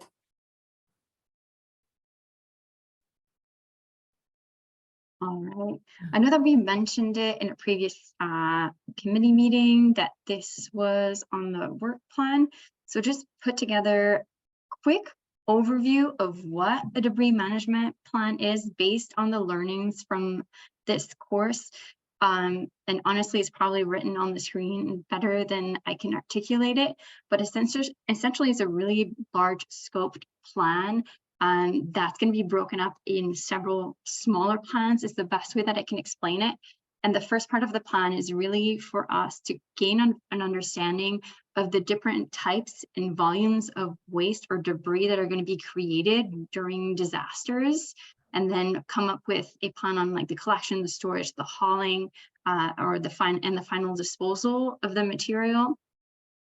Then measuring and monitoring, recording how we're managing this debris and where it's going. So if we have to export it or if it's going to another landfill in the locality, we have to map out the transportation routes, either to access the debris created by the disaster or the different hauling routes as we've experienced in the past. What happens when we lose highways?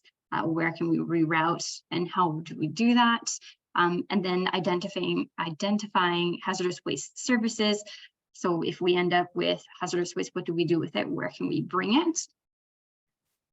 And then on top of that, within that plan, we need to look at creating a resource acquisition plan. So I can't see my slide. Additional resources that we're going to be required. So we're talking about trained staff to operate the different facilities, volunteers, equipment, explore the implementation of pre-existing agreements or contracts. So that means once we understand the resources that we need, exploring creating agreements preemptive to the disaster so that if we have to rent equipment or we need to haul waste to another facility, that we have pre-existing agreements or templates of agreements that we can put into action quickly during the recovery phase of a disaster. A financing plan. Once we track and monitor the disaster debris, what is eligible for funding assistance from federal or provincial, depending on the disaster, and securing funding for the percentage that's not going to be covered. So for fund recovery, health and safety plan.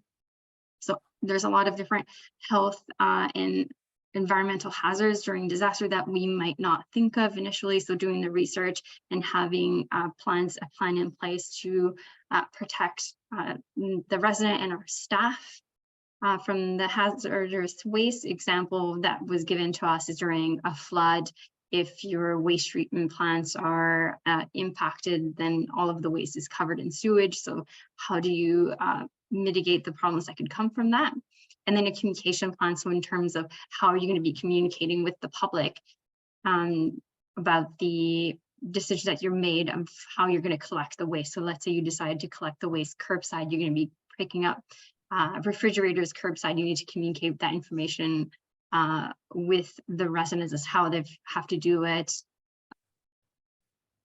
And then on top of that, each facility has to have a plan to coordinate the impacts of traffic or optimizing their operations, because all of a sudden there's a larger volume of waste that they have to handle or waste that they haven't handled in the past. Equipment repairs, again, with the health and safety of their staff with PPE. How do they have to adapt their scale and their billing to handle the extra volume? And then this whole plan is created by partnerships with the municipalities, various departments, facility operators, contractors, and the emergency response coordinators. And that's just like a brief overview of what a debris management plan consists of.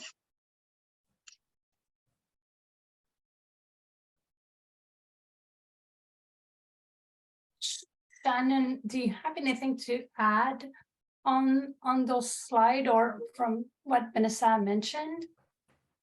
No, I think Vanessa did a great job. Thanks, Vanessa, for doing a high-level summary of a 2-day course. It was a lot of information. I have to say, the only thing I have to say is, like, I've been, for folks who have been on this call before, I'm sure you know, I'm very passionate about this topic because it makes me a bit nervous if there was any incidents to happen in our community and what would happen with regards to waste management.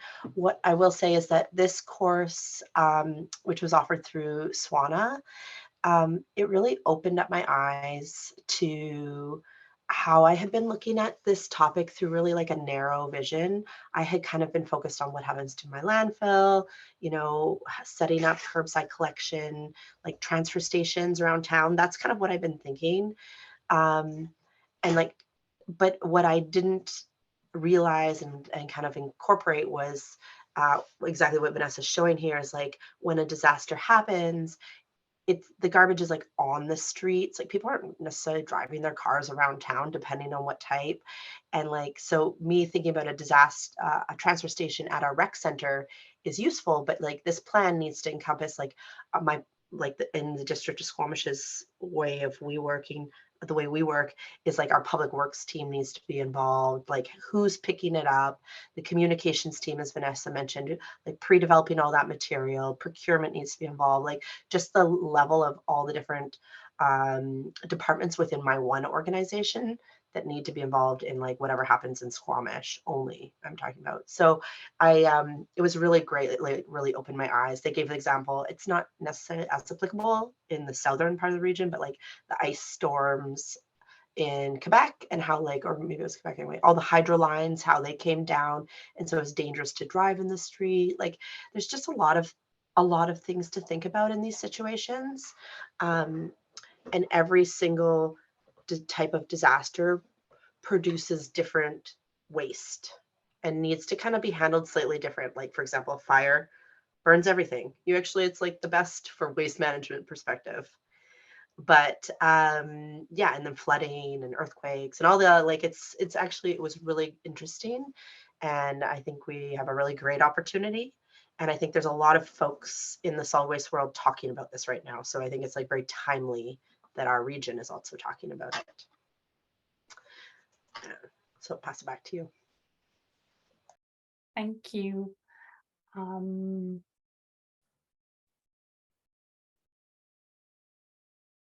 think my hand froze. Just give her a second there.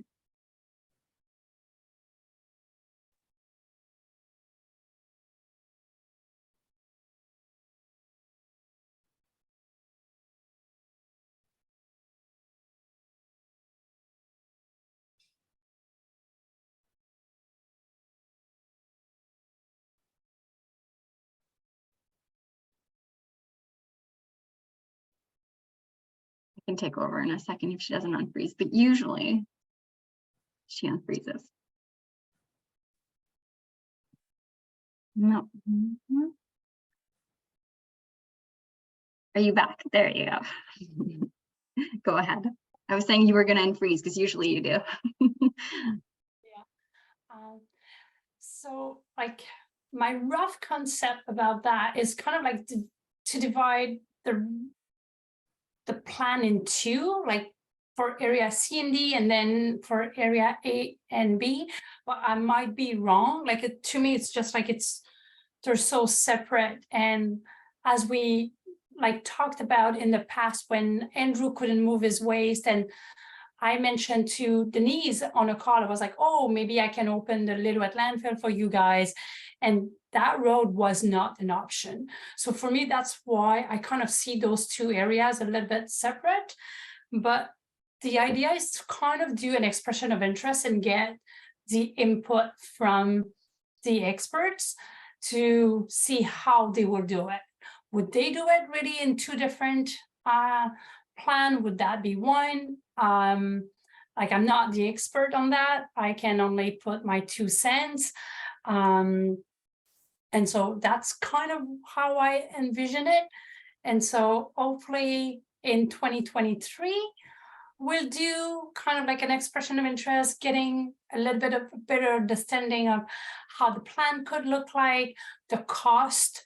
But for the regional district, as if we take the lead on that, the staffing will be kind of one of the barrier, and then the budget. Fortunately, the regional district budget is approved a little bit later. So if we receive the expression of it, if we hear back in January, we still have time to add it to the budget, but we do have a limited source of revenue. So that might be one of the barrier. We'll try to find grant something that will put as part of the expression of interest as well.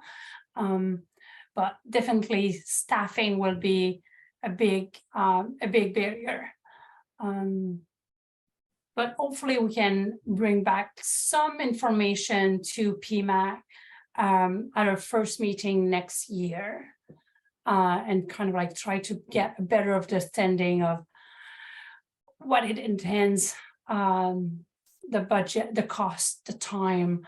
But it is, like as Shannon mentioned, everyone is working on this. It's important. It will be good for the regional district to have that sort of plan. So we kind of like have a roadmap. That's how I describe it. It's always like a roadmap to understand a little bit better of like what I'm supposed to do under which circumstances. Yes, Denise. I flew in from Toronto today and I've been up since 5 a.m. Toronto time, so I keep forgetting stuff, so I apologize. But on the last slide, we were talking about, I would say there's some other thing we just suddenly can't recycle that fire extinguishers. So that's another one that before we had no problem recycling, now we're having trouble. On this topic, I think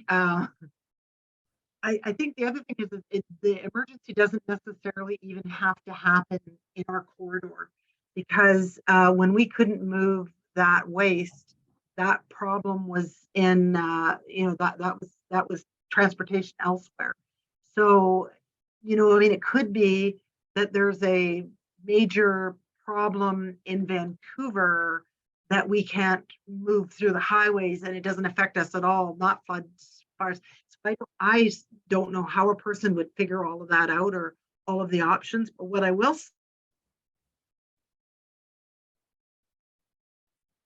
say that I think is a good, and I add that we're talking about it before it becomes a problem, some decisions, because I think you almost have to know where you're at the moment. Like right now we can't go this way, so can we go this way? We can't do this, so can we do that? It's hard to know, but what I think that is a tool that we're probably underestimating and that we could probably continue to bolster up in the interim is the District of Squamish app. where everybody, that waste app, you know, if you are if you're connected on that app, then as soon as we make a decision, it's not, well, let's get it out on a radio, or we can text immediately to phones. So I think throughout our corridor, if we could continue to keep building that and get as many people as we can on that app for communication, for communicating information, like, well, you could say, hey, we're having a textile drive on this day or that day. We're having a household hazardous waste drive on this day or that day. Like, maybe that's the way we're going to handle those problem things. But also, when we get to an emergency, we can say right away, you know, if your material has been, you know, if you're in this area, you may have septic on your in your homes, don't go back in them, or, you know, I think we can target our messaging to people who actually are who would be affected. So I'm just putting that out there. I think I think there's a lot of strength to that, to be able to communicate and target messages to folks as needed. That's it. I just ask a quick question, Denise. You were kind of speeding up a little bit there. What was the other thing you said was hard to recycle at the moment? Fire extinguishers. I Thank know, you. Sue, I keep thinking, am I speeding up and slowing down? Is it the time around me? I just didn't get enough sleep. But fire extinguishers are an issue right today. Today, yes.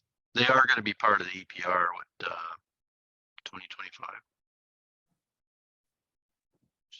2025 is still a ways off of that.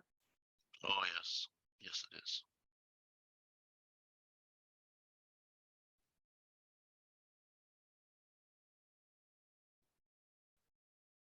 Okay. Any questions about regional debris plan? Any comments?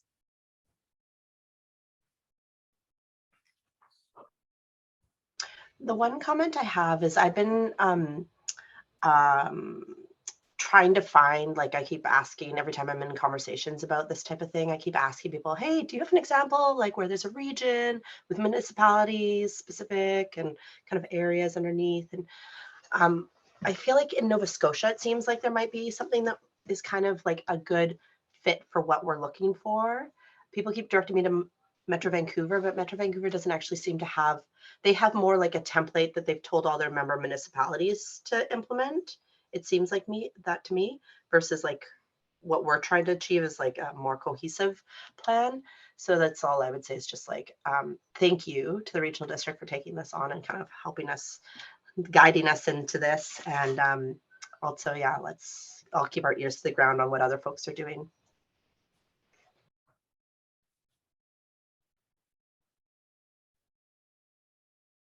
Yeah, we can try to find, Quebec might have example, but I don't know. And it'll be in French, so that would be just on me and Vanessa Lafontaine to read the entire plan. So let's not go to Quebec as an example. But I might still ask around in my old solid waste people, because they have some regional district with their municipalities. It works a little bit different. So but they might not be there yet. I have no idea, but asking around would be a good way if we need to like look at other provinces. Perfect. We'll look at different provinces and see if we can kind of get a better idea. Yeah, it's gonna be a huge piece of work. It's gonna be interesting, especially like Worcester and Squamish have public works, regional district. We don't rely on contract. We don't manage road. We have smaller contracts with GFL, for example, for curbside collection. So it's going to be quite challenging, and that's why my idea was to maybe split in two. That might be ideal, but I'm still unsure if some people in the room have any ideas on that or comments on that. I'm all ears.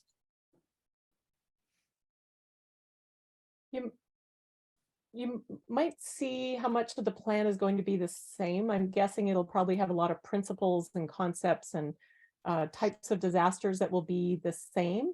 And so you could have two separate plans, or you could have sort of the beginning is all the same, and then you're having a whole bunch of appendices that are about what you're going to do for the different areas, and depending on the kind of disaster that you have and how widespread it is or not, whether, you know, some other parts of the SLRD can be helping to support the areas more affected, or if the whole area is impacted, you might have some very different scenarios. But either way, it's probably the same amount of work, just whether or not you want two separate documents. And you're going to have to, yeah, really work with the local communities and understanding whatever the waste systems are to make that happen anyway.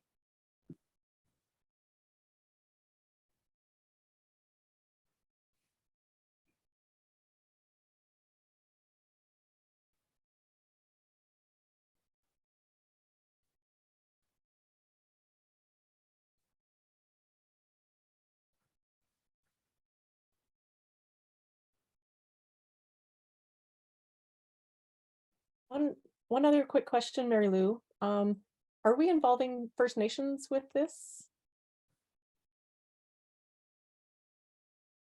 You're muted, Mahalo.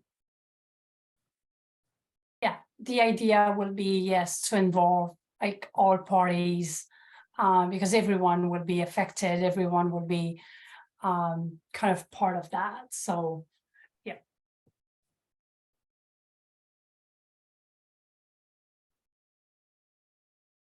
Shannon, did you have your? Okay. So, okay, if we don't have any additional comments, we'll move along. So it's 3:49, so 3:50. Basically, the goal is to end the meeting at 4. So basically, there's 10 minutes for discussion roundtable. I think the point that I had written down in terms of discussion was, I think I shared it in during this meeting in terms of like the challenge with the North. So again, I'm going to put it out there. If you know any businesses that could support in diversion of like wood, concrete, mattresses, drywall, I'm all ears, because at this point we're still landfilling all of that, which is not my goal. It's my goal is to really increase diversion. At this point, we don't have closed businesses to deal with that. But if you know of anyone or any businesses, any organization, I understand that I have to expand from Lillooet to a broader, but like, because Denise, I know you're really, like you have a lot of contact for the lower mainland. If you know of anyone in the interior, like Kamloops area that could support, I would love to have a conversation with you on that. I still need to really do a big dive in on this one to help diversion increase for Lillooet. We're still in good position. We still have like a good 65 years with this landfill, but the end goal is still to increase diversion all the time. I'm not keen in, you know, I'm saying like concrete being diverted, drywall being diverted, and I'm not pleased that we're still landfilling it at this point. Mattresses, I think, well, at the end of the day, we'll have to wait for the EPR program. The cost was just way high, and that was prior to COVID. So, but I could do more research still doing some more research on this. But yeah, I'll stop talking and I will keep the floor open for the last 10 minutes of the meeting. If you have anything you want to share, questions, if you want to go around, share your struggle, your win.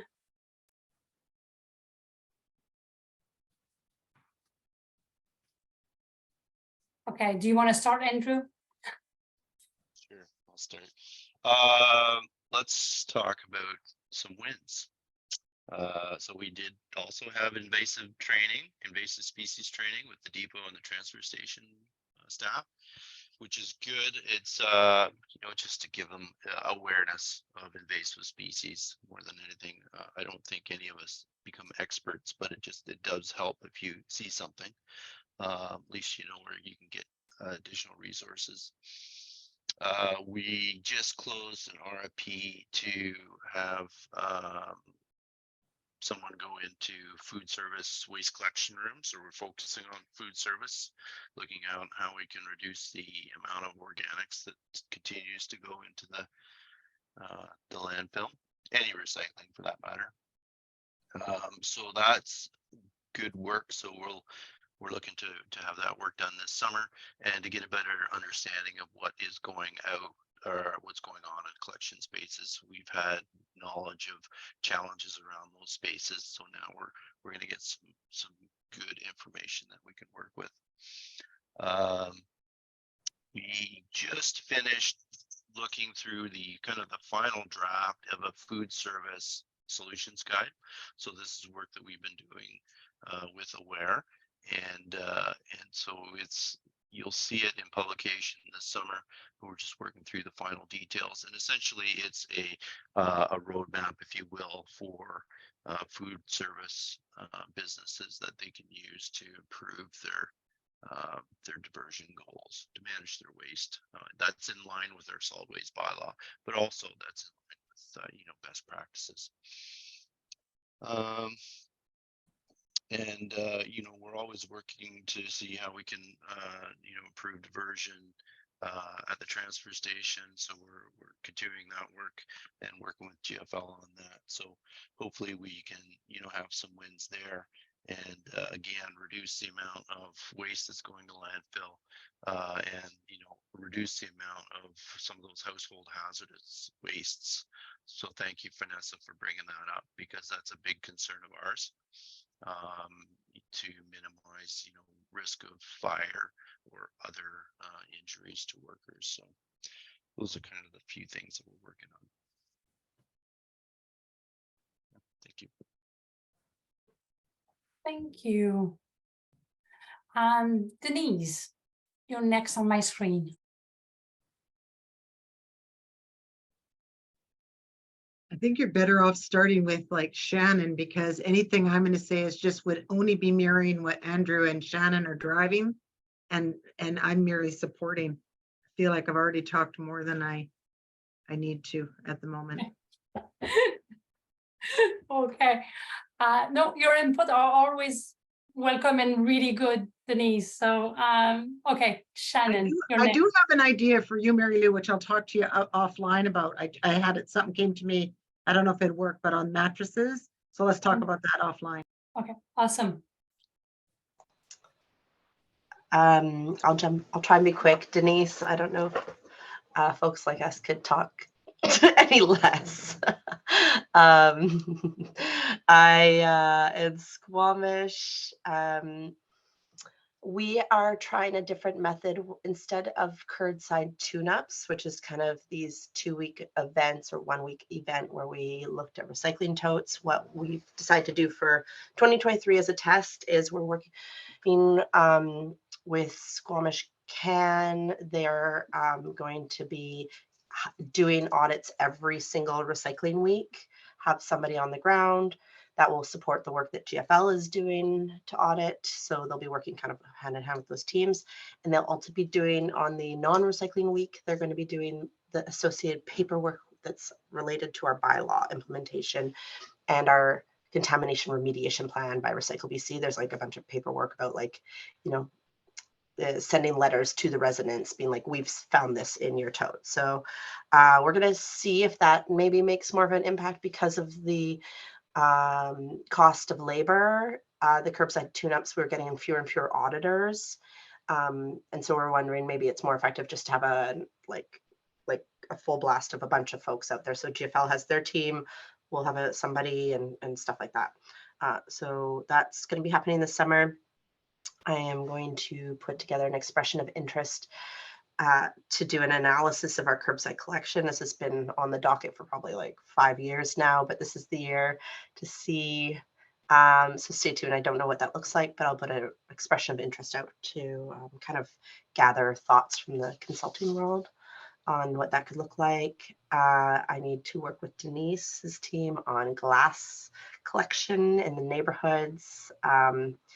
Our scale contract just got kicked off to the winning proponent, hired a landfill gas contractor. That's kickoff is happening this week to do our landfill gas operations maintenance. And then one thing I wanted to let the folks know is the District of Squamish has been recipient of a grant from the province.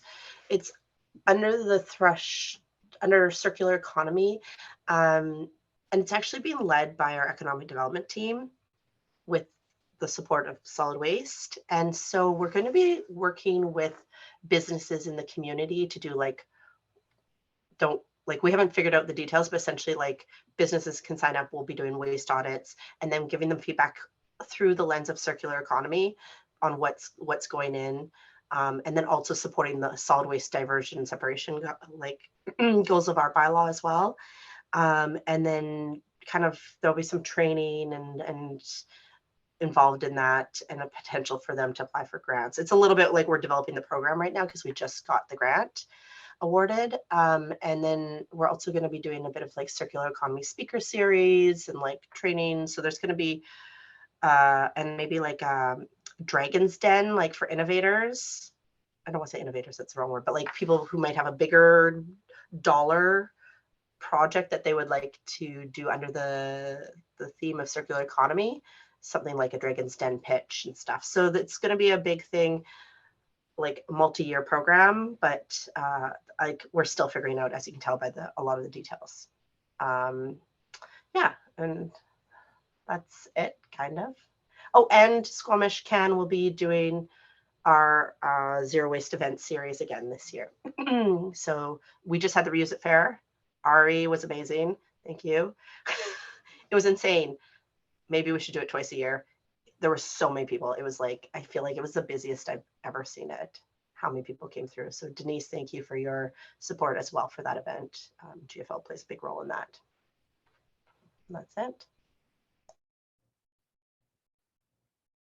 Denise, do you want to add anything?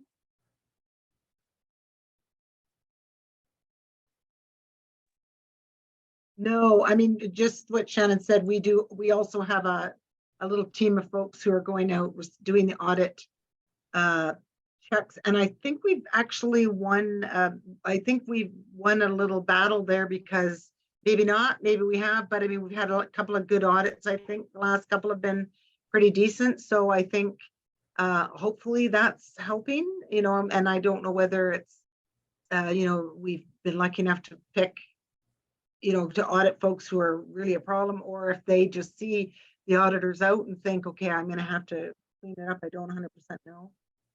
But also both the District of Squamish and the RMW or no, I don't know about the District of Squamish, but the RMW is going to try a furniture diversion pilot to see if that makes any sense. So that would be cool if it did, because those are bulky items. And car seats and children's furniture. But no, nothing beyond that, I think. Thank you so much. So we're going to move on quickly. Ari, do you want to provide us with a quick input? Yeah, I can go quickly. As Shannon was mentioning, we did have the Reuse It Fair, which was my first experience being part of that. I thought it went wonderfully. It really shows that people in the community, I think, are very interested in that form of kind of circular economy, that model. They're looking for, ways that they can, avoid dumping or disposing of their items as much as possible. Similarly, I would say we had a really great turnout and amazing feedback for our repair cafe that we also did with the district back in May. We saw more than double the number of participants this year in terms of items that were brought in and repaired. And the feedback was so positive, we've decided to change up our fall programming. And instead of a smaller workshop, we're looking to run another repair cafe in the fall, because it was so well received. And yeah, it's been a busy couple of weeks on the zero waste side. As SLRD knows, we had our audit out in Britannia and Furry Creek. We did lose a couple auditors last minute, but I think given the circumstances, we were able to do quite well, and definitely have some thoughts for the next audit in terms of timing and numbers and everything like that. So we'll be reaching out to both, back to Vanessa and Denise. It sounds like you work with GFL. I might have some questions to go your direction, and how best we can kind of time ourselves with pickup and things like that. But yeah, other than that, now that those events are kind of winding down, just looking for more kind of outreach opportunities. A lot of what you guys were saying is how can we get ourselves forward facing in terms of the community, in terms of building that brand awareness as a resource for people in terms of what they can do and opportunities for them in terms of reducing their impact. So yeah, thanks. Thank you. Thank you, Scott. So Scott had to jump out. Sue, do you have anything to add? Oh, I talked a lot, but just quickly, we had Zero Waste BC had its AGM, and we had Heather Trim from Washington State come and talk to us about all the initiatives they're working on. They too are experiencing some challenges with wood waste, and so it's kind of interesting to hear what that looks like. We also held a webinar on managing waste contracts, because we heard from a lot of people that particularly smaller and larger groups, a lot of times the contract just rolls over and people haven't paid attention, and then they're not getting the information or the services that will help them to divert more waste. So that's available on our website. And then we had used a grant last fall to meet with a lot of local governments, some First Nations, some environmental groups, to give them the heads up that the province has committed to developing a circular economy strategy, so that they would start to think about what that could look like for their communities or their interests. So where we hear, and we met with the minister to present those findings, it sounds like the province is working on certain aspects of it through different ministries. So I think in Squamish next week, there will be a thing on inclusive circular economy work with the Share, Reuse, Repair initiative leading that. I think they've also been working with different ministries on different parts. And then hopefully maybe sometime this fall, maybe there'll be some results that will come out of that. And I think they've also contracted Globe/Delphi Group to host some webinars on what the circular economy is and what it can mean for businesses and things. So it was supposed to be happening, I think, last week, but they postponed it. So keep an eye out for that. And also particularly if you have certain businesses in your communities that are like, starting to dip their toe in the water or wondering what it's about, those might be helpful. That's all. Thank you so much. And Marge, do you have anything you want to share? No, just thank you for letting me sit here and get reacquainted with what's going on. Yeah, much appreciated. Thank you. And Carmen. I don't have anything to share today. Thank you very much. Well, thank you all. We're running 6 minutes late, but I think it was a great meeting. I really enjoyed all the information that was shared. Thank you so much for your participation. We will get in touch with the minutes. We will also ask you questions about next step, what you want to talk about at the roundtable, if you want to have like a specific conversation on one topic. And if you have any questions, just reach out, especially with the new member. If you don't have the specific address of like Denise from GFL, for example, you can reach out and we'll share it with you. But all those addresses should be in that one email. But thank you all again, and have a great end of the day. Thank you. Thank Thanks, you. everyone. Good Bye. night.